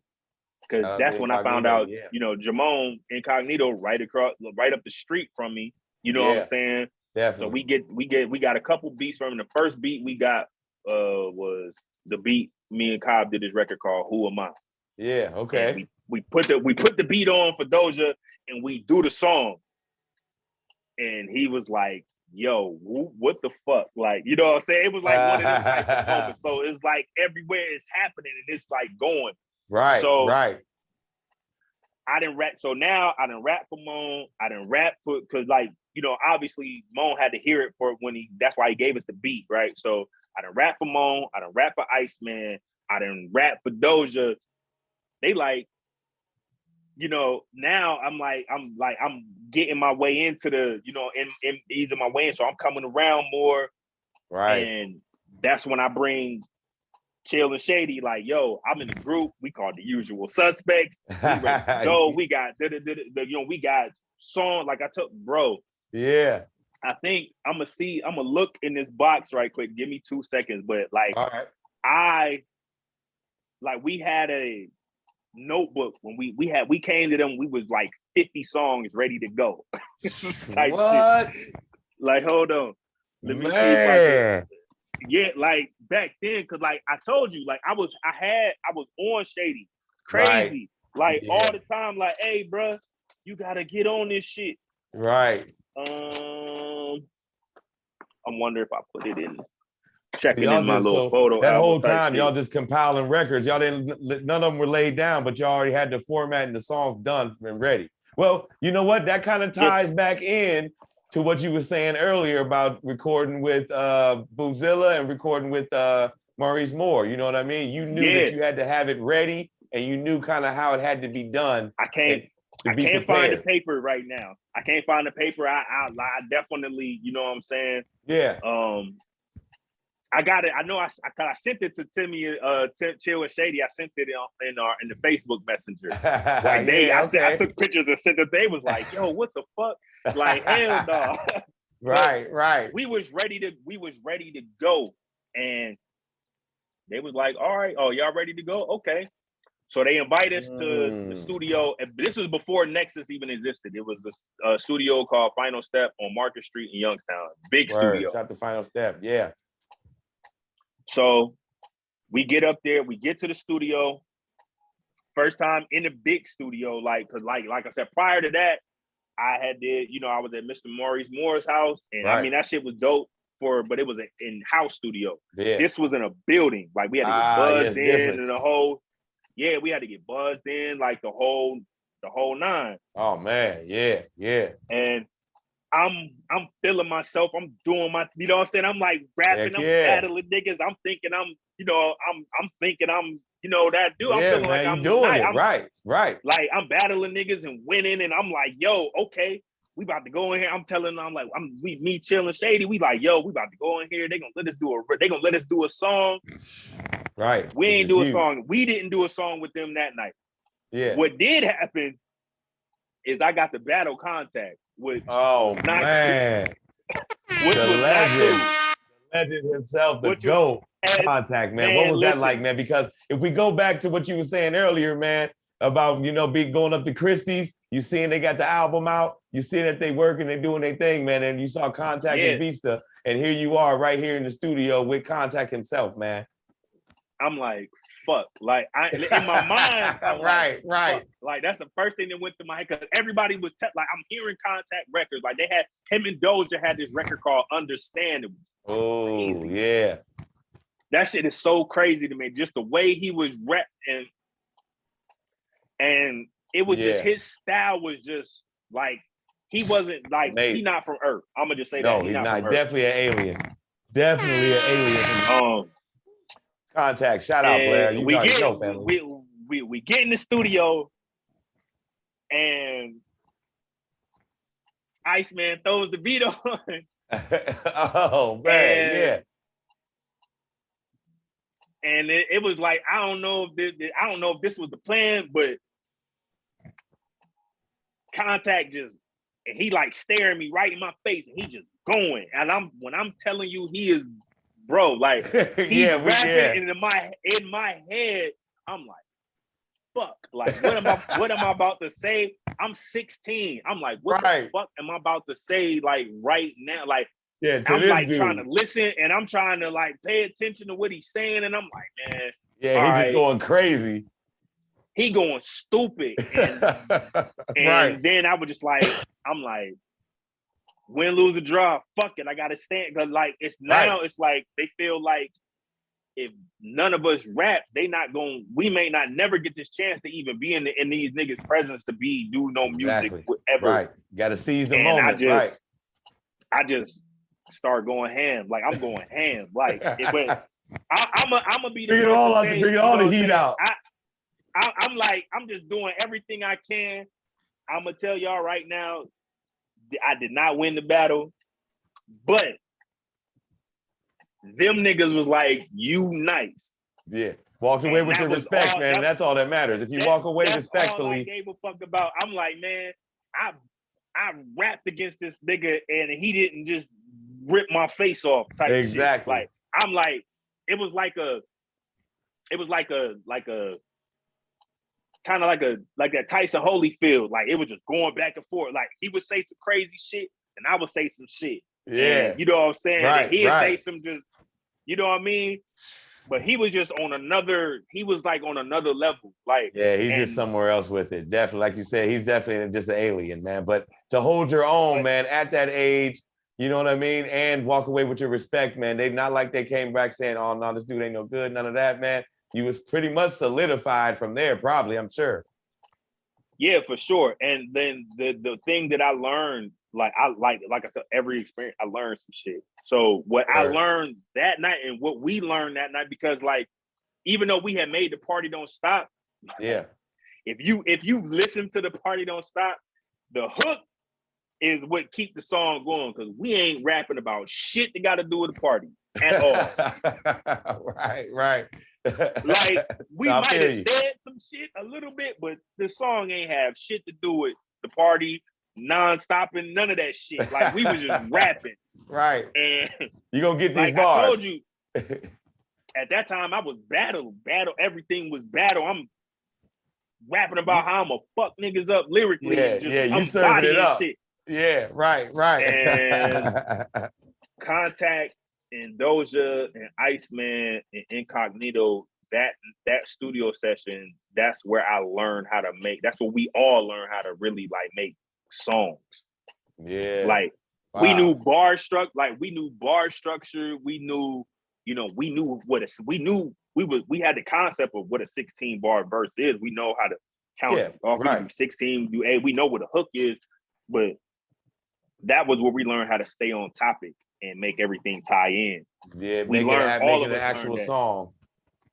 Yeah, like it was a difference when just rapping a song on a tape, because like there wasn't a lot of people rapping back then, so it was just cool as fuck. Like we was rapping and we was putting our little tapes out, selling them for $5 in school. You know what I'm saying? And they like, yo, the tape is dope. And we just, they just Party Don't Stop and It Won't Stop was, and we thought we was killing it, but we just rapping. You know what I'm saying? Yeah. But we learn how to write. We learn how to actually construct songs. And you know what I'm saying? Right. Shout out one of the other OGs that we didn't mention, Cardiac, that he was around back then too. I never got a chance. Cardiac, man. I never got a chance to really rhyme with him. I always Yeah, me heard either. about it though.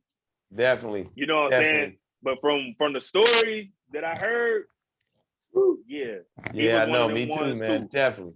Definitely Cardiac's You know what definitely I up there, mean? especially in the battle scene for sure. But yeah, like we learned how to write songs that night for sure. Like not like write them, we knew how to write, we knew how to construct them, like to make them, to put a song together and make it make sense. Because at this time, they were preparing, the Underworld was preparing the drop. You know, they was doing the recording and they was preparing to do the Living the Fast Life. Ah, you know yeah, man, legendary album, one of my favorite albums for sure. You know what I mean? Like we was literally, when they did Fast Life, that was like that they recorded it in that session that we was at. Like they did that Fast Life, you know. So not only did you get a chance to show Contact your skills, man, you actually got to be there and witness them laying down some of their first. I got to watch them put a song, like a record together. Like I got to witness it, and it was dope as hell. But from that, we was, once we, like, Moan had the studio on Maryland. Right. Everybody knew it was the Lab. We started calling it the Lab, man. Yeah. Yeah, we was calling it the Lab for the longest. Like before, definitely. Yeah, I got to play. Before it was known in there. Before it was known as the Lab, we was calling it the Lab. Like, you know, just right, exactly. No, I feel you. Yeah, y'all was just calling it that already. Then when the word got out, then everybody was calling it that, right? Yeah, but like, and it was like, we was in there, like we was in the Lab before it had the mic booth and all that shit in there. Like we was there when it was all one room. You know what I'm saying? Like, okay. He built like the Lab that everybody knew, where he had it built in. Like he built that. It wasn't like that at first. We was there when it was just all one room. You know what I'm saying? From the beginning. It used to be hot as fuck in there too. Word. Yeah. Yeah, because it was like that afterwards too. So I'm sure in the beginnings it definitely was. With all that installation and soundproofing, bro, that shit was hot as fuck. It was hot as hell in that shit. So what? Y'all started laying down records with Incognito, man, and you know, so what? Y'all continue on with the Usual Suspects?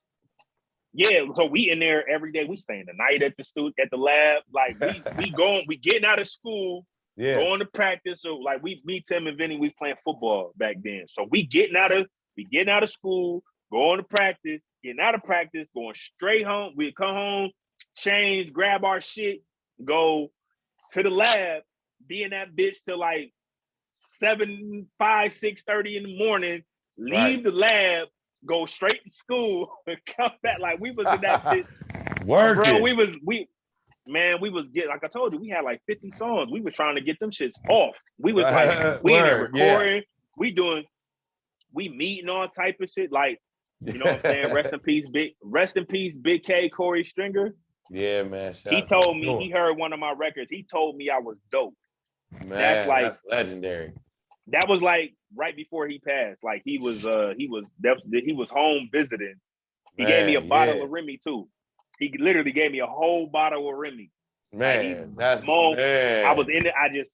I just happened to be in the Lab with Moan, and he was over there, and Moan had played him one of the joints I was working on. Yeah. You know what I'm saying? And he told me I was dope. For real, man. Shout out. He was getting ready to go back for So back to the story. We in there, we recording and doing all this shit. And then we end up going, so they end up, you know, a lot of people know the Underworld, they, you know, open up for Scarface, Devin the Dude. Definitely. You know what I'm saying? Right. They take us to open up with them. You know what I'm saying? Like we got to open up. But so they that was like one y'all. Of the dopest shit. Yeah, they fucking with us heavy. Like, because like I said, we was like young, but we was like really like, we were just super on it. Like, yo, we got like literally when we was meeting them, we like, yo, we got 50 songs. We just need real beats. Yeah. Cause we did all these songs, all the songs, we was doing them the instrumentals. We just need real beats. Right. You know what I'm saying? Exactly. So they was fucking with it. And then it was like, boom, and that shows, boom. Then that shows from your experience back then when Mr. Maurice had told you about sampling and all, and you know, clearances and all that. You know what I mean? So you knew that Yup. eventually we're gonna have to turn this over to original beats. Exactly. So we did, you know, by this time, you know what I'm saying, now Right. Living the Fast Life is popping. They putting out Ghetto Overdose. They had the record, which is crazy. The record the single off of that was a song called Self Made. Mm-hmm. Me and Cobb had that beat before they actually rapped on it. Cause we had got it from Jamon. I have it on tape. I got the freestyle. We was freestyling to the beat. Yeah. You know what I'm saying? Right. Before, you know, but they ended up coming up with the joint Self Made. Right. We end up, you know what I'm saying? So boom, they dropped the Ghetto Overdose with Self Made and all that shit on there. Right. That shit's going. I want to say at this time that this shit is going on, Vardy V ends up getting locked up. Okay. So he's away for a little bit. Right. He comes home. That's when they're doing the Vardy V. They prepping and he does the low budget entertainment. Yeah, right. You know Low budget ENT. Yeah, right. He's doing the low budget ENT. Because also before the low budget ENT came out, Contact came out with his solo project, The Player's Advocate, which I'm on. I'm on that song. Yeah, it's a record on that record. Legendary solo album right there. Yeah, it's a song on there. So you even got a feature on the Contact's first album. Yep. Man, that's fire, dude. It's a song called Brand New, I want to say. Yeah, man, y'all tap in with that, man. Man, that's legendary right there, Five, for real, man. Yeah. Seriously. You've been definitely rocking with the top dogs since the beginning.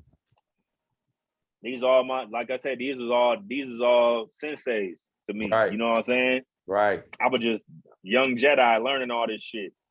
Right. Right. So gaining boom. his respect for sure. Yeah. So now fast forward. This was one for me. This was like one of the things that they was like, oh, they really fuck with us for real, for real. Besides the Devin the Dude shit and opening up for Scarface and Youngstown, that was really dope. Right. But this is where I knew I was like, oh, we like wanted, we gonna be us three, me, Chill, Shady, shit, even Cobb. I'm like, we one of them ones.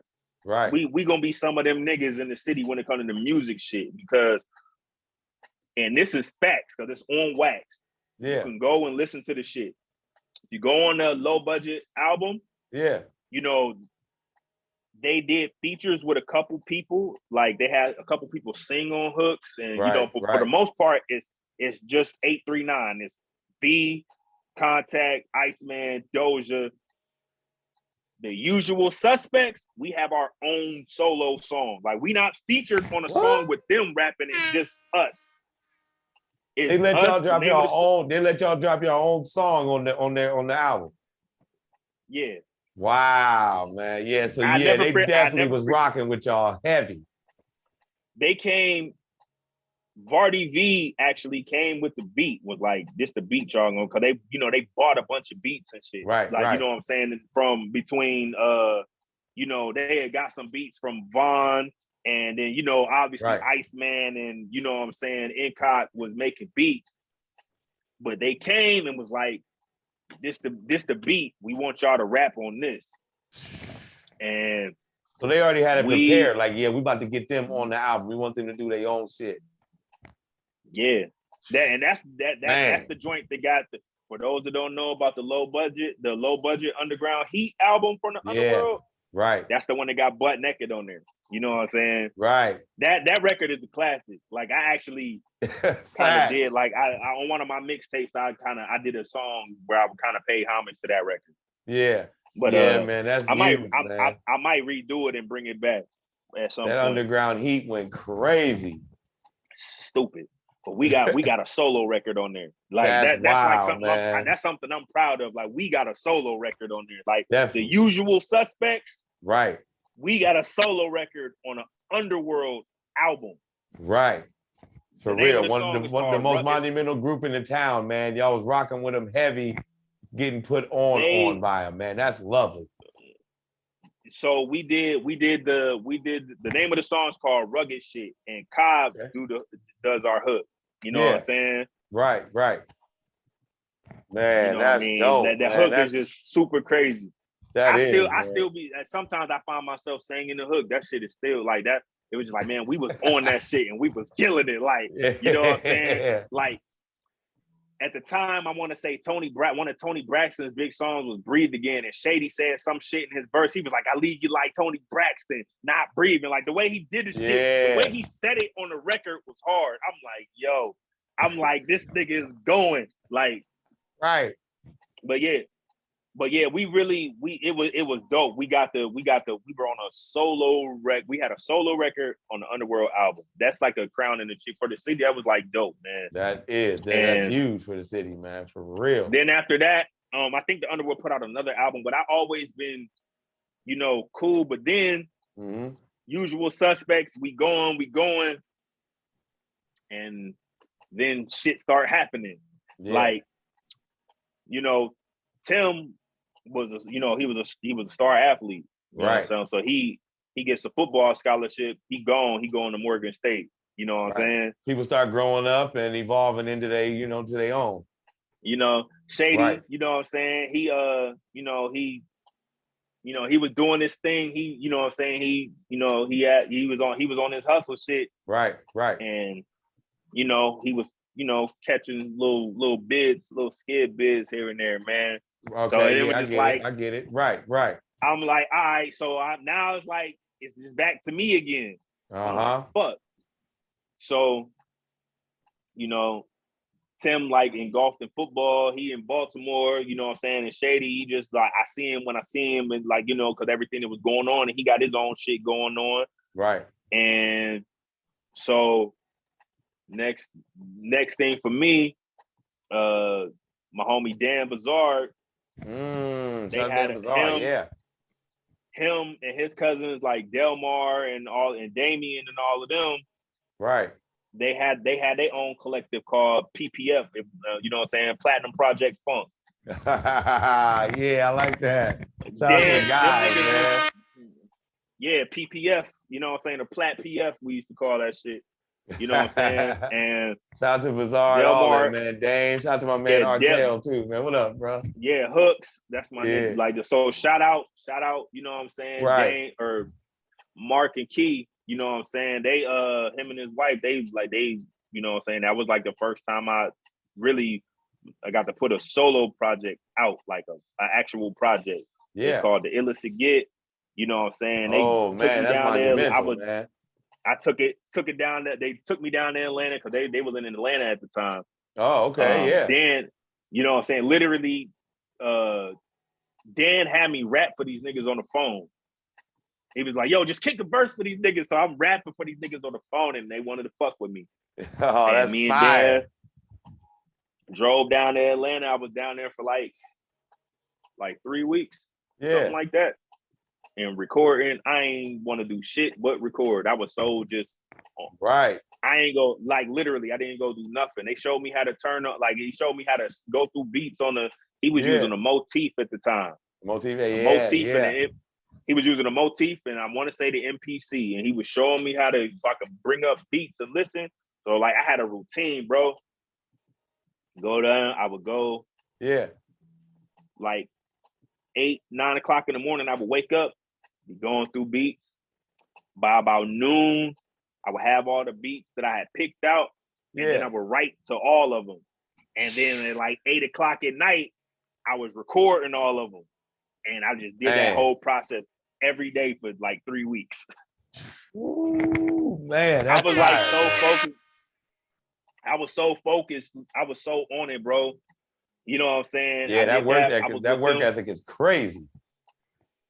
I ain't know no other way to be. I was just like, man, I gotta hold the fort down for my bros, man, until like, you know what I'm saying? Cause like we always had a pack. Like me, Timmy, and Vinny. We always had a pack. Whichever one, like even if we split up, whichever one of us make it, we're gonna put the other two, we gonna go back and we're gonna put them on. Like that's the, you know what I'm saying? And I still live by that. That's love. You know what I mean? That was like always our thing. Like whatever one of us make it, we gonna grab the other two. Like period. And that's my word. That's some shit I'm a stand. That's some shit I stand on. You know what I'm saying? So I do the project. with PPF. It come out. This is where I gotta learn. This is where I got a reality check in selling your music. Yeah. Because without no marketing, don't fucking matter. Right. You know what I'm saying? Right. Like Yeah, it sold true. a little bit. Like it sold a little bit, but we ain't had no marketing. I ain't know shit about marketing. I'm at this time now, I'm like 20, 21. Mm-hmm. I'm like, what the fuck? Right, right. So then, you know, Mark and Key, they end up getting, having to do a bid like for a grip. So here I am, back by myself. So I'm back in the crib, I'm back in the city, you know what I'm saying? Back in the town. I'm like, trying to do my thing, trying to get beats. I'm like, you know what? I'm about to start. I'm like, you know what I'm about to do? So at the time, I'm like, I'm an East Coast nigga, man. So like I'm listening to mixtapes and all right. So boom. Right. I'm like, how can I get myself out there to let people know that I'm really on my shit? Yeah. I'm gonna do like they do on the East Coast. I'm gonna make a mixtape. Right. So now it's like 2002 going into 2003. I'm like, all right, bet. I'm gonna just grab whatever the flyest instrumentals I could find, some old school, some older joints, some of the newer shit, and I'm gonna just do like 20 freestyles. Right, right. I put them together, I record them, put them on together, I put them on a CD. I call that shit the draft pick. Yeah. Package them shits up myself. Right. You know what I'm saying? Right. And I'm selling them. You put it together and hit the streets with it. Yeah, I put it together, hit the streets with it, which is crazy. Like, I feel like in hindsight, I felt like if I would have did my mixtape shit first, then put my project out, it would have been a whole better thing because no one knew me. But right. Hindsight always 2020, right? Definitely. So I do the mixtape, my draft pick tape, and I'm packaging it. It's like 20, 21 joints. Yeah. And I was selling them. Like everybody at the time that was putting albums out, they was putting whole albums out. And that shit was like $10, $5, $15. Right. I'm like, yo, this is my mixtape. It's 20 joints for $1. Ooh, I'm booming them bitches off, bro. Like I had just started going to school at YSU then. Yeah, okay. So you up on the campus? Okay. I'm on campus. I get about like my first 2-3 weeks on campus, I get about 1,500 of them off.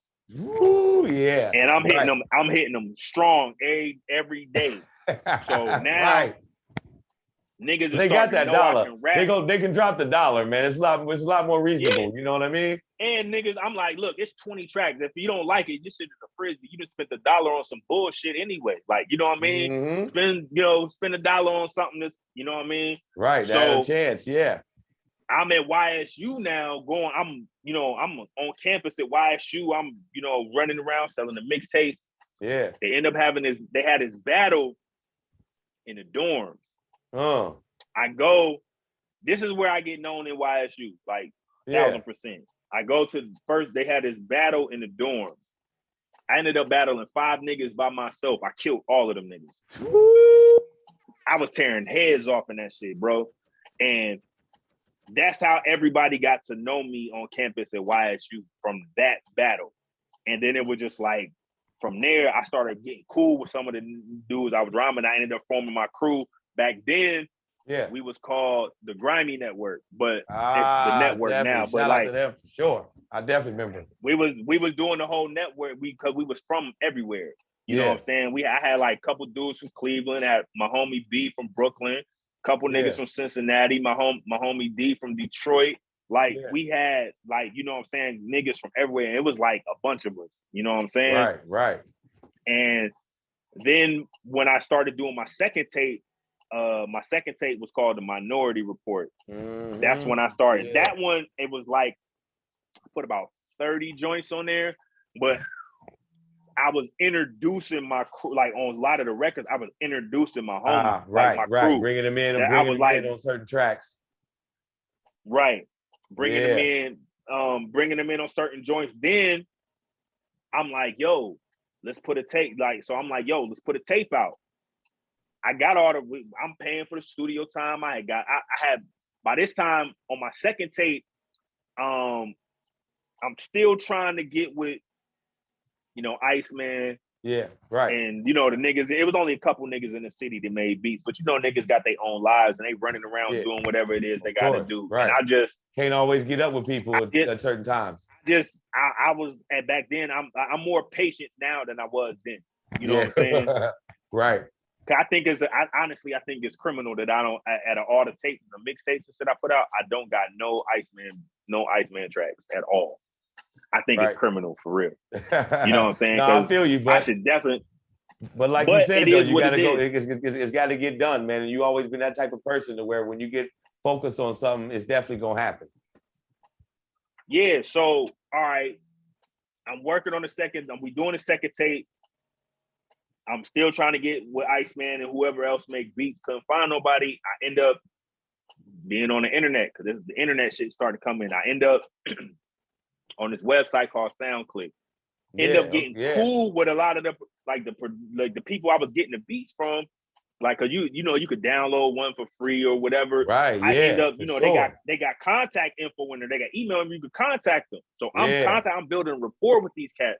So now I'm not even having to go on the site. They just emailing me beats. Oh, that's fine. So now I got beats. So now I got beats stockpiled. So I'm telling my dudes like, yo, I got beats.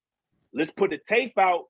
Because at the Minority Report tape, when I dropped that shit, at the time, like rewind back, I had about half of the tape done. I go down to Baltimore to see Tim. Yeah, they doing their thing. At the time, him and somebody, even though I did like some designing, small little designs and shit on. Yeah. It was doing a clothing line, calisthenics. But that was his like his baby. Remember when they was coming home and they was doing the clothes and so I went there. I went to Baltimore to go fuck with Tim. Tim was doing some dope ass shit. Like he was doing clothes for Fat Joe with the Terror Squad, and so I go down there and literally he links me with Cool and Dre. Man, woo! We'll just say great, like. Man. Definitely. For anybody, you got to know your worth and know that, you know what I'm saying, what you want to do out of this, because you don't never want to sell yourself short. And we'll just say, that's right. You know what I'm saying? I'm not going to get into all the specific details of everything. Like we talked about it, but I'm not going for this because it's not meant for like no flex or no shit like that. No doubt. But no doubt. we couldn't agree to terms, so it didn't happen. Yeah. You know what I'm saying? Right. So fast forward back, I finished the fucking Minority Report tape. Boom. I'm booming that shit off. Still see with the same price, keeping it down. I boom like 20. Yeah. We boom like 25 of them off. Same marketing strategy. Yeah. So like I'm telling the guys, like, yo, so that money I was putting into getting beats and doing this shit for the other joint. Like, so I'm taking all that money, I'm paying for the studio time. This is when I met Spaz. Mm-hmm. You know what I'm saying? Spaz. Definitely, yeah. So I meet Spaz. I'm in the studio. I'm in, at his crib in the studio. We getting it popping. I'm recording. I'm bringing my homies through, and we recording records. And we got this tape. You know what I'm saying? With Grimy Network, which is now the network. But we had a tape. We was gonna call it the League of Extraordinary Gentlemen. Ooh, right? Man, that's fire. I like that. We got a bunch of original joints and a couple freestyles. Mm-hmm.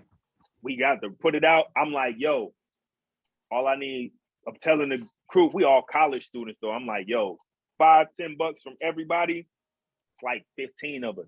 Yeah. I'm like, we can get the covers, and I take care of we get the CDs done, and we can really get these shits off. And we gonna, you know what I'm saying? We was gonna boom. We was gonna bang these for like $3.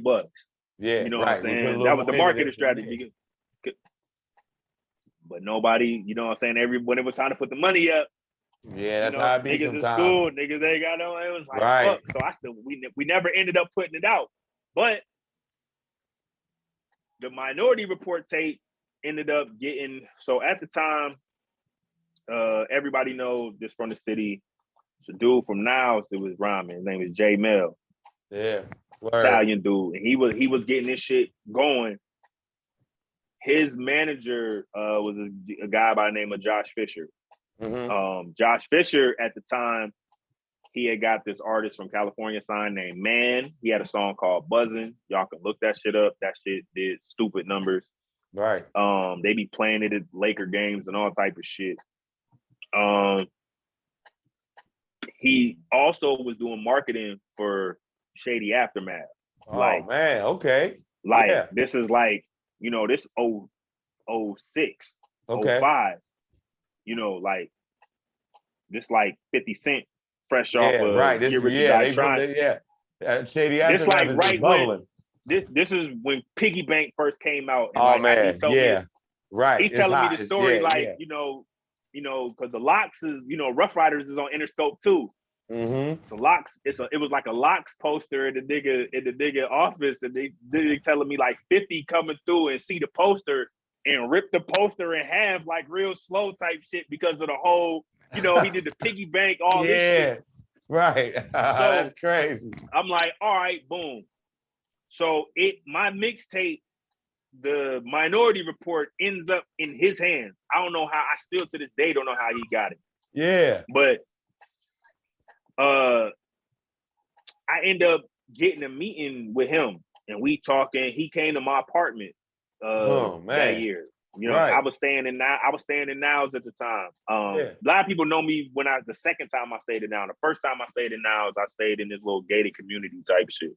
Okay. But he was in my apartment 3 days before Christmas that year. It was like 06, man, 05, 06.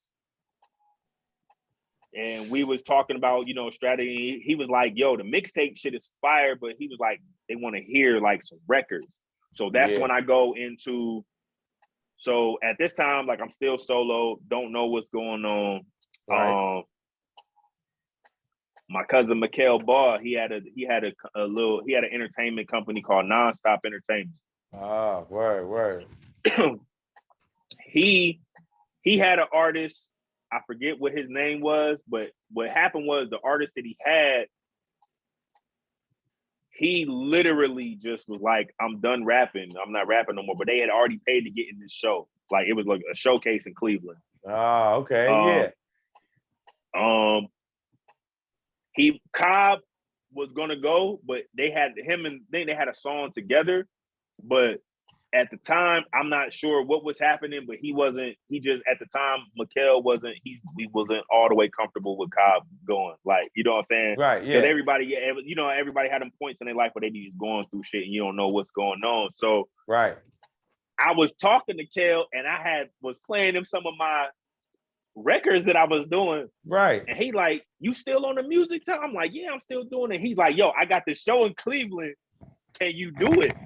So I'm like, yeah. Oh man, yeah. So we go to Cleveland.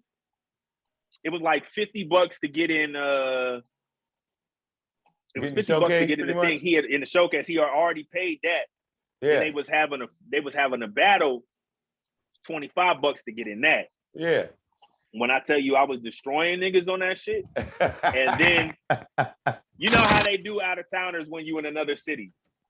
No matter what goes on, they gonna give it to the home team. They literally, it's a group from Akron at the time. They was called AKF. Oh, you know what I'm saying? All right. Shout out to my nigga Mass, my nigga Hot Style, my nigga Rob Bruce. You know what I'm saying? Yeah, word. Shout them out. They from Akron, they won the showcase thing because their performance was crazy. Whew. Yeah. They won the showcase. Right. When I tell you, I'm giving it to these niggas in the battle. They gave it to a nigga from Cleveland, and literally they was like, we can't have two people from out of town win all the money. That's literally what they said on the stage. Wow. Man. Yeah. Y'all pretty much went in there and came to clean up, man. But damn. Yeah, pretty much. Pretty much. We was in there, and then from that point, it was like that's when I started getting known in Cleveland. Like, yeah. And then that's when Peabody's was cracking and all of that. Right. And Kel had me doing so many shows in Cleveland that they thought I was from Cleveland. Like that's how many shows. Like I was up there working. Like damn near every time they had like some type of showcase or something, Kel had me up there and I was just going. You know what I'm saying? Yeah, that's dope, man. Yeah. I was going, and you know what I'm saying? And Right. shout out to, you know what I'm saying? Shout out to Tragic, because Yeah, one of the shout out to the shows, Trash, man. What up, Trash? For sure. one of the shows we had was in Mobile, Alabama. I was Oh, supposed to okay. open up for Sierra, Rich Boy, and Lloyd. Woo, And man, that's a nice card, man. You got a few under your yeah, belt, man. We done had Devin the we Dude, were going there. Scarface. Oh, man. We was going out there for that. Yeah. And like Trash, that's the homie. He was coming out with his first mixtape at the time. Right. And by this time I was working on my Fifth Element mixtape, you know what I'm saying? Mm-hmm. Since the network joint just kind of fell through, I was really disappointed in that. So I Right. went back to solo mode. I'm like, I'm gonna, get my joints together. Right. And I'm like, we getting out there. I'm like, Trash, you got mixtapes, you got music with it. Come on, we going to. And he came out there, and then Trash ended up getting his distro deal when we went out to Alabama. Man, that's fire. So you told him get his content material together. Come on out there, man. He ended up getting a nice little deal. Yeah, but like he was gonna make it happen regardless, one way or the other. But like it was just like, I'm not like no hater type of nigga that where I just be like I could have just been like, yo, I'm on this by myself. But I'm like, this my nigga, like, bro, come on. Like you doing your shit. And we end up out there, and we was like, me and Trav was gonna be like the dynamic duo for real. Like we was, you know what I'm saying? We was hell yeah, because he was doing dope. it like super dope. You know what I'm saying? But so y'all was gonna kind of 1-2 it. Yeah, we was gonna 1-2 it for sure.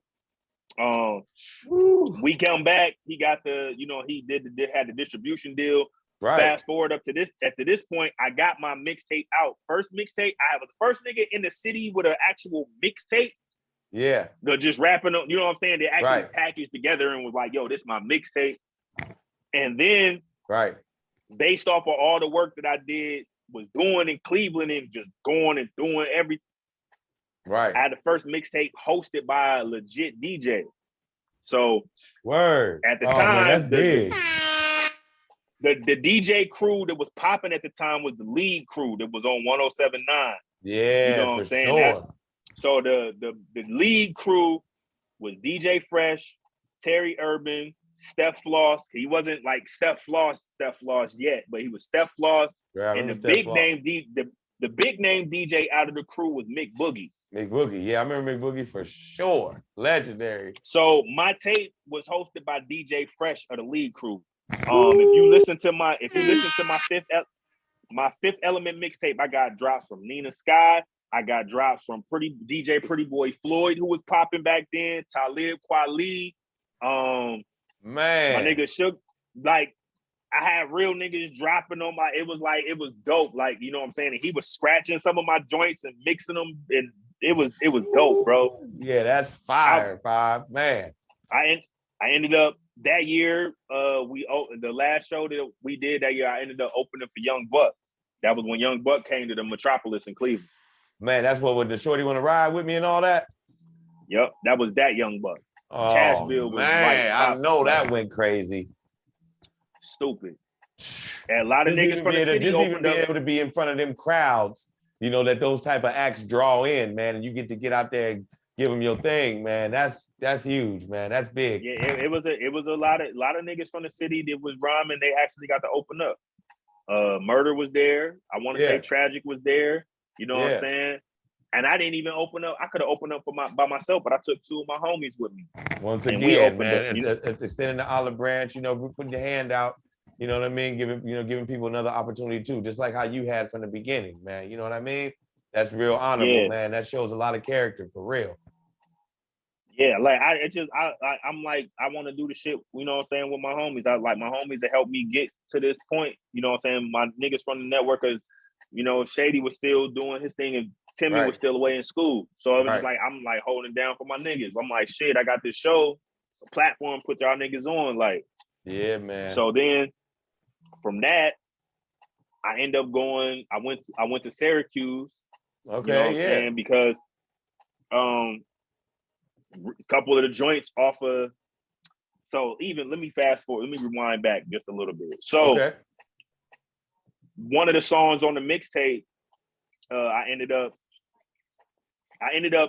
during that time before the Young Buck shit, I opened up for Ray Cash too. This one Ray Cash was pop. Yeah, Ray I Cash opened up for Ray Cash, dudes.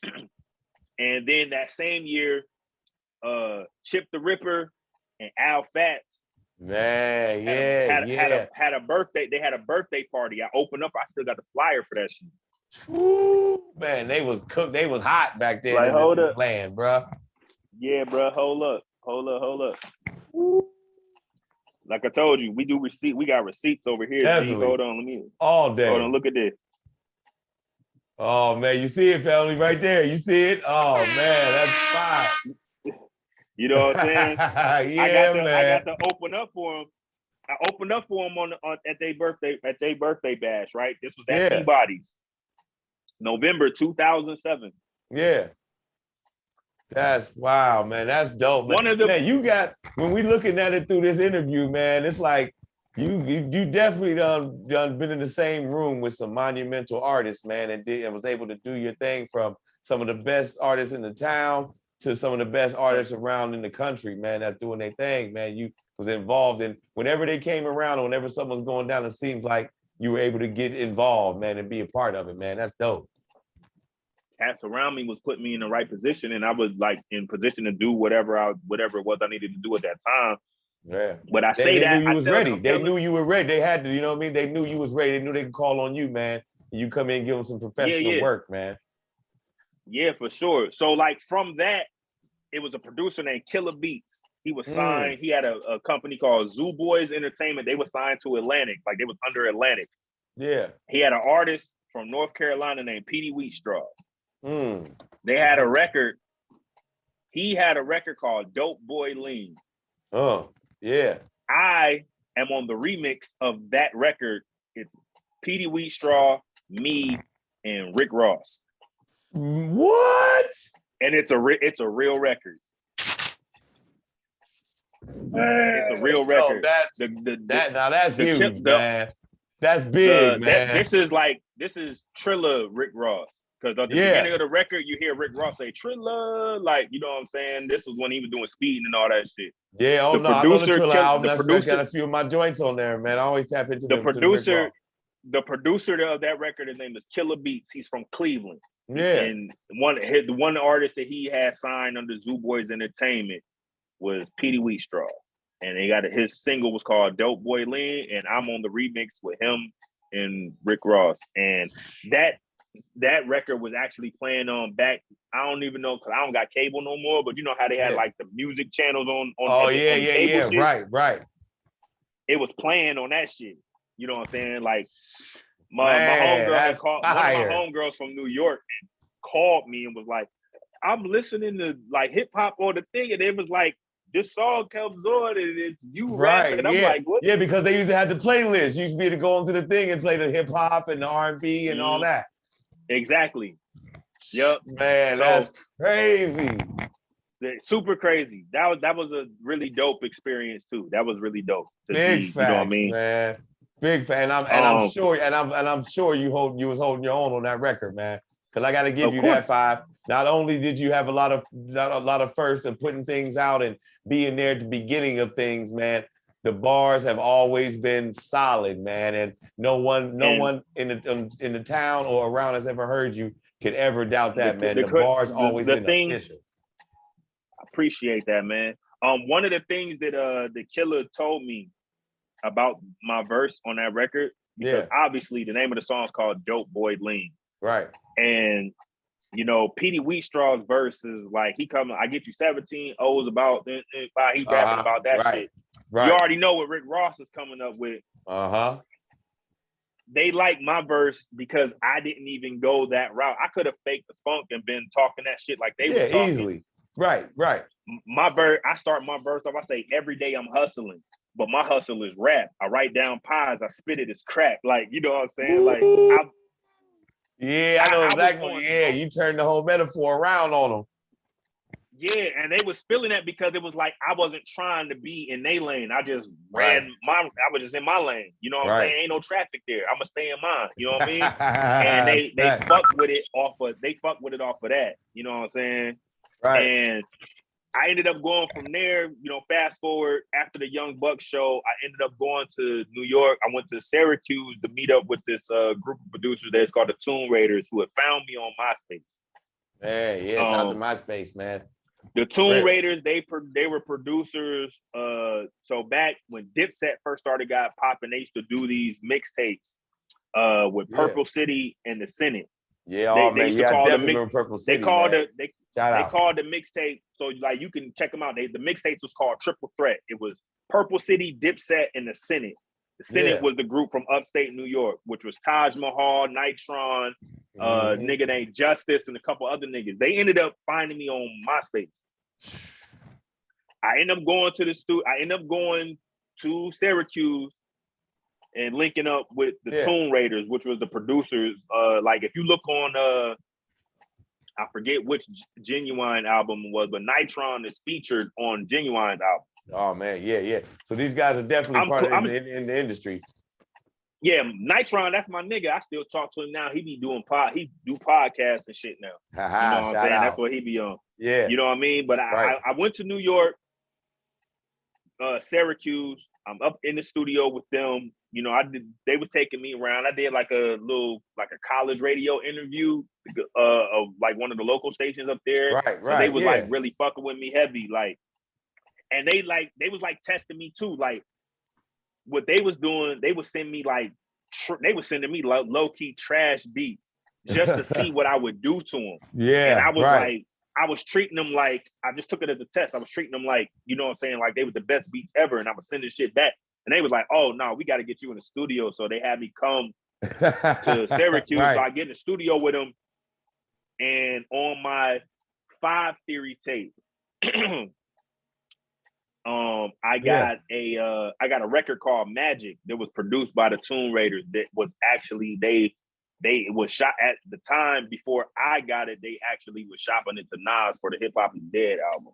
Oh man, that's crazy, man. That's a legendary album too by Nas, man. One of the songs that could have been on Nas's album ended up coming your way, man, for you to drop on your joint, man. That's crazy. But you know, up until recent, Nas wasn't the best with picking beats. Yeah. So he might have definitely missed that one, man, for sure. But yeah, the beat was crazy. And it's the first time I ever I was like super in tune with my craft because I never wrote I never wrote the song down. I just I Jay-Z'd it. Like I didn't write it. It just came to me and it was like the whole song. And you know what I mean? And that was like one of my happiest moments as an artist, like being able to just do it on command, like come up with a whole song and not write it. Right. You know but at this point, you're in your bag at this point. Yeah, like it was really dope. You know what I'm saying? Yeah. And you know, I did that tape. I had the tape I did before the 5 Theory tape. I had a tape called Midnight Roses. Oh, okay. It's like so the whole premise behind the Midnight Roses was back in the days when it was like the mobsters, they would have the hitmen for the mob. Right. They would all meet at this candy store called Midnight Roses. You know what I'm saying? That's fire. One of the most famous mob hitmen was Albert Anastasia. Like, you know what I'm saying? It's like the whole, you know what I'm saying? So it was like, that was when, oh damn, I skipped the whole thing. You know, after the whole issue when I with Kel, some things happened, and then Kel and Vinny Turner kind of merged forces, and that's when I ended up with the World Is Yours Entertainment. Right. Yeah, you know shout out to VT, man. World Is Yours. Yeah, definitely, man. Yeah. We did some dope ass shit. Me and Tragic got to open up for Plies, Briscoe, and Flow Rider in Florida. Oh man, more names. Y'all hearing these people? All right, man. This is an artist from the town, man, that's been working putting his music out there, putting himself out there, man, and taking the risk, man, to make things happen, man. That's exactly how you do it, family. All right. Flow Rider, man, he's huge, man. Yeah, it was dope. And this was like Plies when he was doing shout out when to Plies, man. he was like on his second album. Like this was like Plies when he's still on fire from like Shorty and all of that shit. Yeah, oh, so he is straight goon mode then. Yeah, yep. Man. He gave it was a girl that was she had to be like 12 or 13 at the show. Yeah. And Plies like had her come up on stage. He gave her $1,000 and then had his security escort her out because he was like, "You too young to be at this show." He gave her $1,000 and then kicked her out the show. Type man. Man. So it was a movie that night. Yeah, it was crazy, bro. Like it was super dope. Like the night was dope. And man. I know everybody familiar with the Ohio Hip Hop Awards because at that time that's what was going, Ohio Hip Hop Awards. I was like nominated for like lyricist of the year, like, and always finished in the top 2 like all the time. Yeah, like 5 or 6 years, like consecutive running. Yeah, like I was, you know what I mean? Right. But which is well deserved, man. I wish I didn't actually win the award. But I was always in the top 2 though. Definitely, man, and that's well deserved, man, because you're definitely up there when it comes to lyricism in the town, man. When it comes to those lyrics, man. You've definitely been a master at the craft for a minute, man. That's definitely a fact. Cut from the cloth I'm cut from is, you know what I mean? Yeah, you was with the real ones, man. You came up around the real ones, groomed with the real ones, man. And they definitely respect you too, man. Because I sat down with a couple myself, man, and they definitely had nothing but good things to say, man. Especially Lil Shady also, man. Just definitely bigging you up big time, man. So we know that it's all facts for sure. So I like from that, we did that. But down in Florida, they had their own version of the Hip Hop Awards. Okay. It was hosted by Slip and Slide, the Slip and Slide DJs. Like they got a core, you know how they got the core DJs like up here? It's like the Slip and Slide DJs got their own like coalition of DJs. Okay. And I brought home some hardware from that shit. Like, you know what I'm saying? I actually had I think it's in my mom's storage, but it's I actually got a plaque. You know what I'm saying? Slip and Slide DJs plaque. Yeah, I got a plaque for that shit. For like that was like the award. It was like a plaque. Man. That's fire, man. This is just, man, it's just great talking to you, man. It's like, this is just the story. I'm just listening, man. It's just so impactful, man. And it's just so pure and real, man. And it's like, man, it's just crazy, man.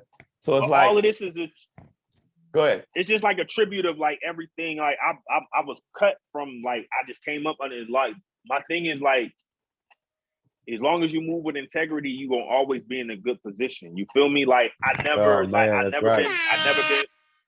been a fake dude. I always stood on my own shit, and I never tried to be some shit that I wasn't. So niggas, it was in the streets heavy 24/7. They respect me for saying that I'm not a street nigga, even though I've done some of the shit they've done and come from the same street they come from. But they respect me for just. They just respect me for just like, my lane is this, and I'm gonna be this. This is what I'm doing. You know what I'm saying? Man. You hear that, youngins, man? That's what I'm saying. That's what we've been saying this whole time, man. It's like, it's okay to be yourself, man. Embrace your talent. People respect that more, man, when they know who they're dealing with. Wait, you know 1000% you being who you are. You know what I mean? Right. So, I got to do. This is like a bunch of shit that I got to do. I got that plaque. Came home. You know what I'm saying? That's wild, man. That's dope. Wait, I don't want to. It's like, I don't want to talk about summer of 2009 because we had the whole city on fire with the whole battle shit. Like, you know what I'm saying? Right. That shit was wild. I'm gonna just say, you know, respect to all parties involved. Right. But everybody on our side was fucking shit up. Right. On the music side. But no, that's everybody. A fact, man. Like that summer, like. That summer, we had the city on fire. Right. Summer of 2009.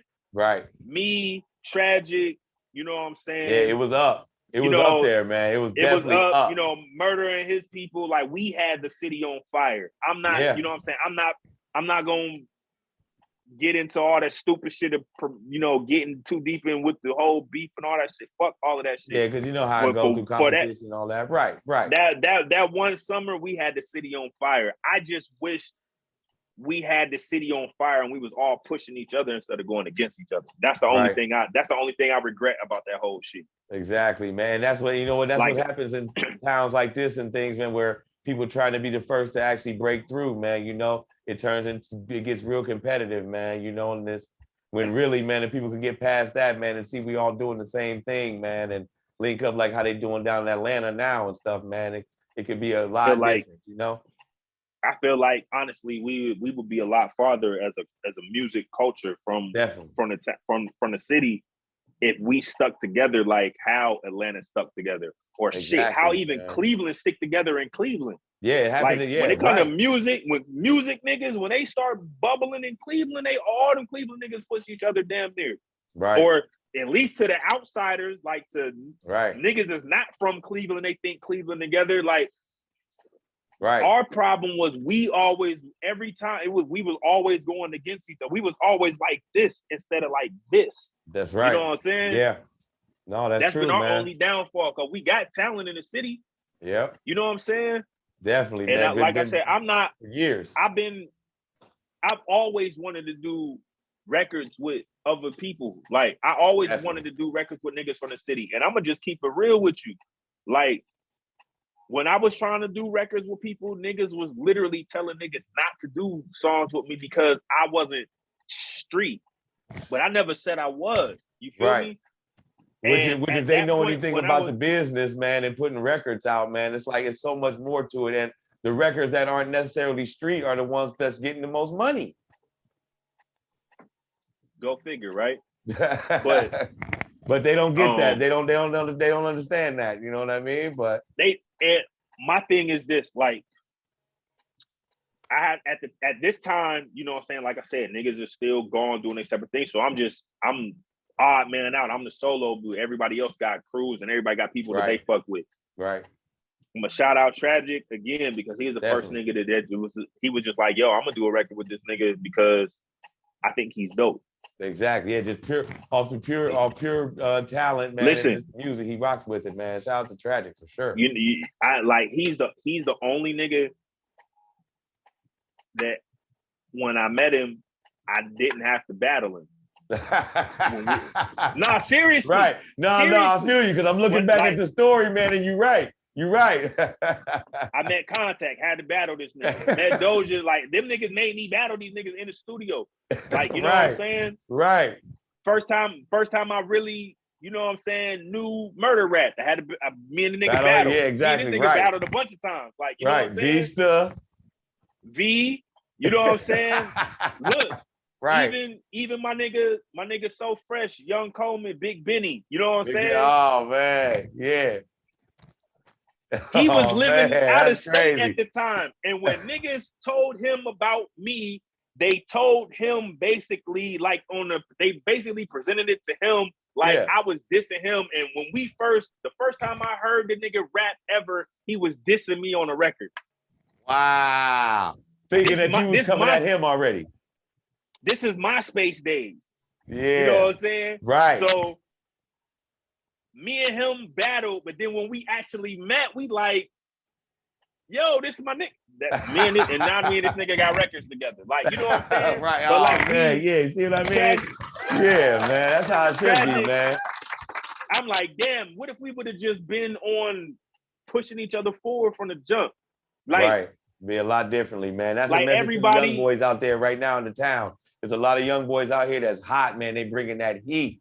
You know what I mean? And man, y'all, if y'all could do, you know, y'all need to start working with each other, start networking, man. Start getting some features with each other, man, and start getting this thing bubbling, man. That's the recipe. Like, I mean, the ship to sail for the shit, you know what I'm saying? Because we already talked about it or whatever. Yeah. But just think if, like, on some real shit, just think if me and Murder never was beefing, and instead of beefing, we was doing records together. Ooh.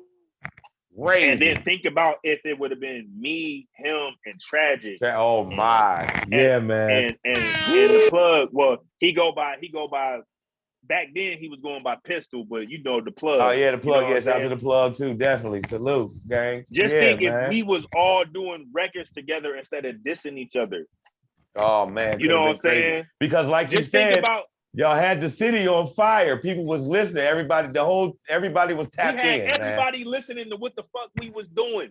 Yep. If we would have just put all that energy into making a dope ass record together, we would be the fuck out of here. All of us would. Yep. Yeah, man. And I honestly believe that. And like, regardless of who say what about whatever music in this city, like, you know what I'm saying? Yeah. I don't care if you like anybody that had anything to do with any type of music in the city for having it on fire, you cannot mention music in the city without saying all of them niggas' names. That's a fact, man. That's a fact. Shout out to all the guys, man. Definitely every single one of them played a part in this. Like the Underworld, Mr. Herb, Cardiac, you know what I'm saying? Iceberg, all of them niggas is up here to me. After them, it's me and everybody else. Like literally. It's got to be. Tragic. It was me, Tragic, and Nonstop, which was, you know what I'm saying, Shuck, Page, Monster, Jay Hustle at the time. He don't even rap no more. Yeah, shout out to Rampage. Murder. Like all of us, we was all after that. Like you can't mention music in the city without mentioning us. That's like, right. Period. No, that's right, man. Like, you know what I'm saying? Usual Suspects. Like, you can't mention the city. You can't mention shit music-wise without mentioning us. That's right. That's right. Because if it wasn't for like real talk, if it wasn't for us, you know what I'm saying, the shit wouldn't even be where it's at right now. That's a fact. And that's a fact. That's definitely you know what I'm saying? Man. You know, hey, it is what it is. Like, the truth don't have feelings, man. The truth is the truth. You know, the dark, like, you got to mention all of us, bro. Like, we was on some other shit, like, when it came to the rapping. But like, if we could have just all put it all together and just digged up each other, that would have been all. It would have been something. Definitely, man. It'd have been something crazy. Especially that one summer. Like, if we would have spent that fucking whole summer just dissing each other on this dumb shit, like, you know what I'm saying? Right. And that, like, I don't even do diss records. Like, me and Murder went back and forth when we did that shit. I did one record. Right. One. I only did one. And I said, I'm not doing that shit no more. Like, this last time, like, I'm not doing this shit. Exactly. Like, because your talent is so much more. Your talent is so much more than that, man. You know what I mean? And the record you put everybody's out is. I'm not putting that. I'm not into putting no negative energy into nothing. Like, I'm cool. If it's not, I wish everybody to do good. You know what I'm saying? Regardless of what you're doing. If you're doing music, salute to y'all. Y'all from the city, I fuck with everybody. And that's my stance on it. Everybody in the town, man, and all around. You know what I mean? That's a fact, man. So 5, man, we're going through the history, man, and we let them know how it all happened, man, and where you and how you put it all together, man. And you've been resilient through this whole thing, man. You know what I mean? So it's like now you in Cali, man. You're doing your thing out there, man. Let us know a few things that's been going on for you out there in Cali, man, and who you may have worked with, man, and what you got going on out there now, man. Since I've been out here in Cali, I done linked up with Bay Area legend EA Ski. That's this might be the biggest episode of the biggest names we've heard in all these interviews so far from people in the town, man. You killing it tonight, 5. For anybody to think that's cap, you can go right on my Instagram. The videos is up. You know what I'm saying? Right. Hey, he's been showing y'all all night that whatever he's saying, he's gonna back it up, y'all. So no on my Instagram, like, this, all right? He found me on Instagram. Somebody told him somebody pointed me out to him on Instagram, and he put a fire emoji under one of my freestyles I did. So at the time when I first moved out to Cali, wow. Wait, so you got hold on, man. You being too humble on that one, man. Give it to us, man. You go on the IG, man, and you see the fire emoji, man. What happens, man? So at the time, I was doing these little things. I was posting them to my IG and posting them to Facebook. At the time, it like was freestyle really to clips? keep my sanity. Yeah. Like me rapping, and I was in my car, because when I first moved out to Cali, I was homeless for a while. A lot of people don't know that. I was homeless for 2 years. Y'all hear the grind? Y'all hear the grind. Now we hear the greats. They always tell us, man, they did sacrifices. Go ahead, brother. So I would wake up in the morning You know what I'm saying? And I would do these little freestyles. I would play an instrumental, and I was calling them breakfast bars. Oh, that's fire. I was no, that's hard. So I'm kicking this freestyle, kicking this rhyme in the whip. I'm rapping over this De La Soul beat instrumental to their song Forever. Okay. You know what I'm saying? Yeah. And I'm going on the gram, like people like commenting and shit like that. And I see EA Ski, he puts, you know what I'm saying? He puts like 4 or 5 fire emojis under my shit. I'm like, oh shit. I know who EA Ski is because, you know, he done produced for Master P. He done worked with Ice Cube. Like, you know what I'm saying? I'm like, oh shit. And so I hit him on the DM. I'm like, yo, appreciate you for checking out my, you know what I'm saying? Checking out my, you know, my page. I'm like, just want to give you your flowers. Big fan. You know what I'm saying? Right. Much peace and love. And I'm like, hey, I got actual full songs if you want to, you know, if you want to hear anything else. Right. And he was like, what he said was, well, what I heard so far is fire. And then I was just like, so imagine what I'll do to one of your beats. And he was like, what's your number? Ooh, and then, oh man. So wait, he DM'd you right back. Yeah. Ooh, man. It gets the number immediately, man. Saying you worked it nice too, man. You didn't come in weird or funny or none of that, man. Gave him his flowers and like, look, if you really like it, I'm ready to work.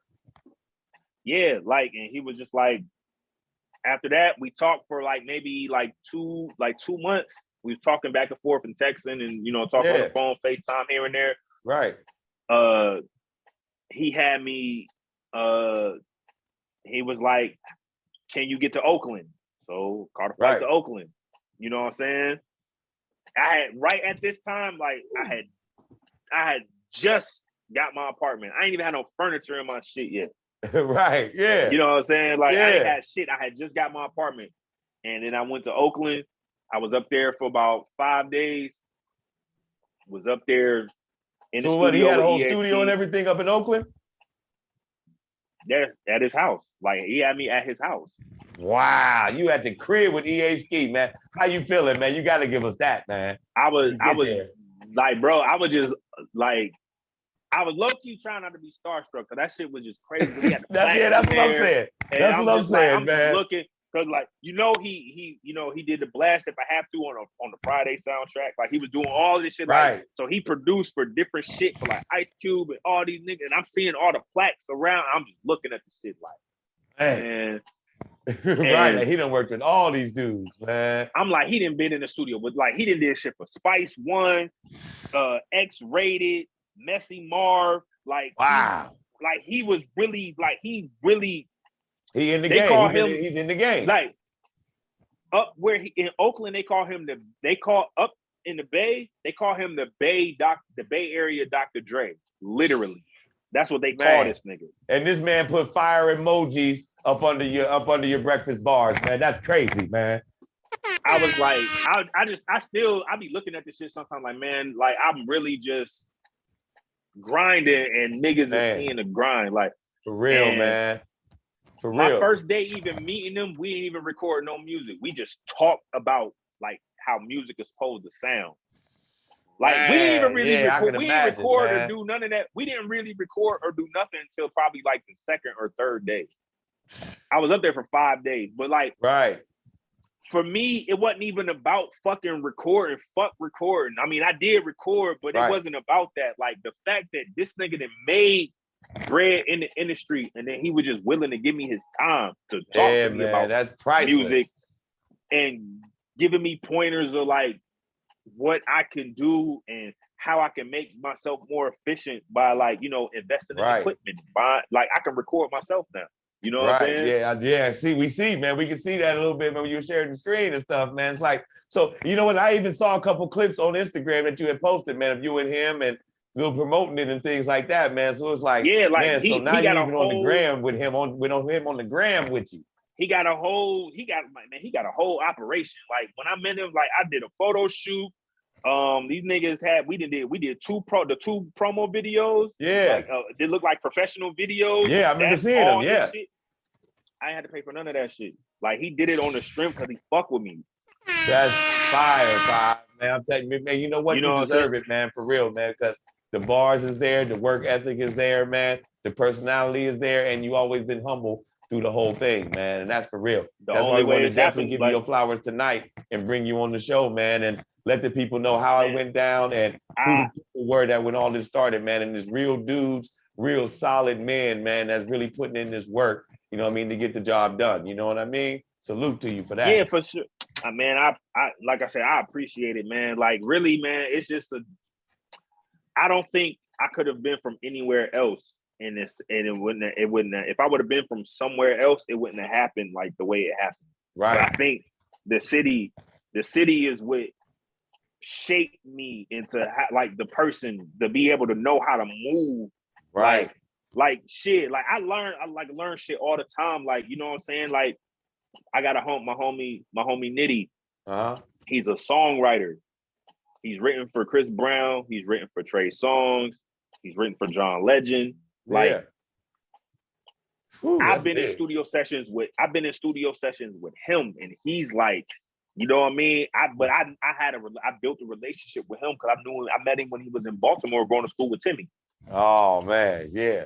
And back in Chill, what up, Chill, man? You got to get with us, player. Yeah, exactly. Like, you know what I mean? Like, it's like, it's just like 6 degrees of separation. But like, if you move with integrity, everything good always come to you, bro. Like, right, I ain't never did nobody funny. You know what I'm saying? That's right. I don't got no reason to at all. So these cats that's already been in the industry and making their money, they don't owe. Well, first of all, don't nobody owe. They don't, like, a lot of people that I learned out here, people get out here and they think that people supposed to give them something just because they talented. Like, they don't give a fuck. They don't owe you shit. You know what I'm saying? Right.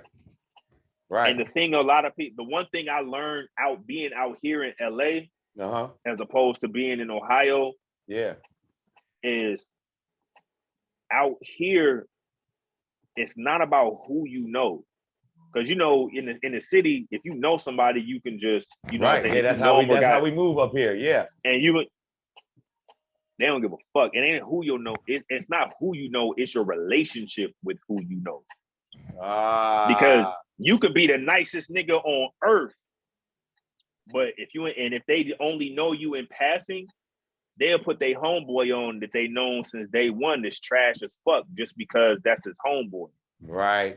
You know what I'm saying? Yeah. And a lot of people have out real here rapport with people. And they, like, you know what I'm saying? Like, they know your energy. Like, if you move like you just trying to use them for a put on, they can sense, they can feel that shit. Yeah, they said, they probably, especially out there, they smell that out the top, man. I'm sure they sniff that out. Yeah, 100%. Right. But and you always been genuine, man. You always been genuine with it and real with it, man. So I can see how they can automatically gravitate to you and rock with you, man. For real.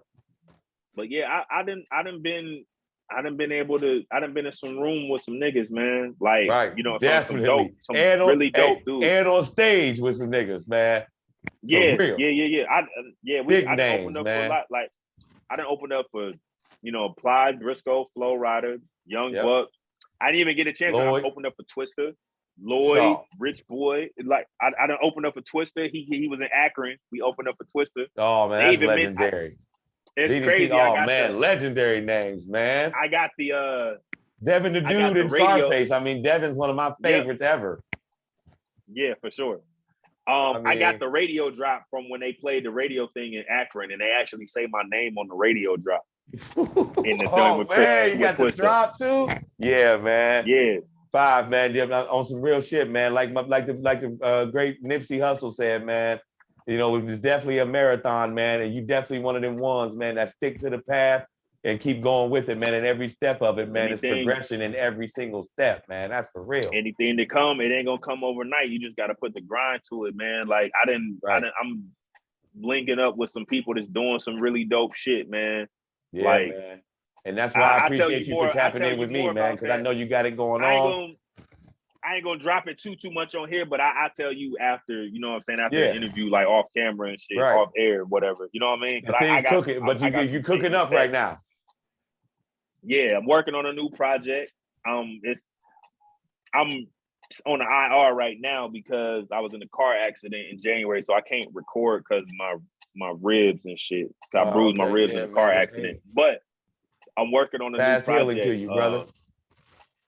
Yeah, that's the plan. But I'm working on a project. Yeah. It's going. I can give you all the title. The name of the project is called Drugs. It's called Drugs. It's an acronym though. Yeah. How you break it down? So the acronym is do right, you gain success. Yo, you hearing this, y'all? The man is he's been creative since day one, man. He's been giving them to us all night. All right, family. I love that one, man. I like that one, man. So change the whole energy of the word. Yeah, that was the plan, and it's like it took me probably about before I came up with the type, because it was like I had a project that I was gonna put out called the 25th Hour, but I ended up shelving it because I couldn't figure out how to market it. Right. You know what I'm saying? Right. So I went back to the drawing board about 6-7 months, came up with the title. Then it was like, from the title, it was like, I like the title because like you hear the name Drugs, you automatically think dope, you think all this other shit. But the marketing is gonna be, you know what I'm saying? Like I said, I turned it into an acronym.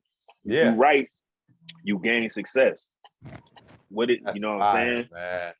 I salute to that. That's dope, man. That's some new shit right there, man. So, that's crazy. For real, man. So let everybody know, man, where they can tap in with you at, man, where they can find you, where they can get this great music at, man, and you know where they can stream you, or even download, or even make a purchase if they need to. I got a joint up on all streaming platforms right now called Memory Lane. That's the single. It's been out for a while, you know what I'm saying? I was just trying to keep some music out there. I did have a little compilation project of just records I put together for some of my old tapes called Bleed the Fifth. It's up on all streaming platforms as well. Y'all can get me on Instagram at IamJ5. That's all letters. IamJayfive. Yeah, y'all. You know what I'm saying? Right. I'm up on everything, you know what I'm saying? That's what I am on Twitter. IamJ5 on Instagram, IamJ5 on Twitter. I believe it's IamJ5 on TikTok as well, but I don't be on TikTok. I just be watching TikTok videos. I don't got none. I just be watching everybody else. Right. Yeah, me too. Me too. That's the stage I'm in right now, for sure. For sure. Even on YouTube. Can they find you on YouTube or? Oh yeah, I'm on YouTube as well as IamJ5. You know what I'm saying?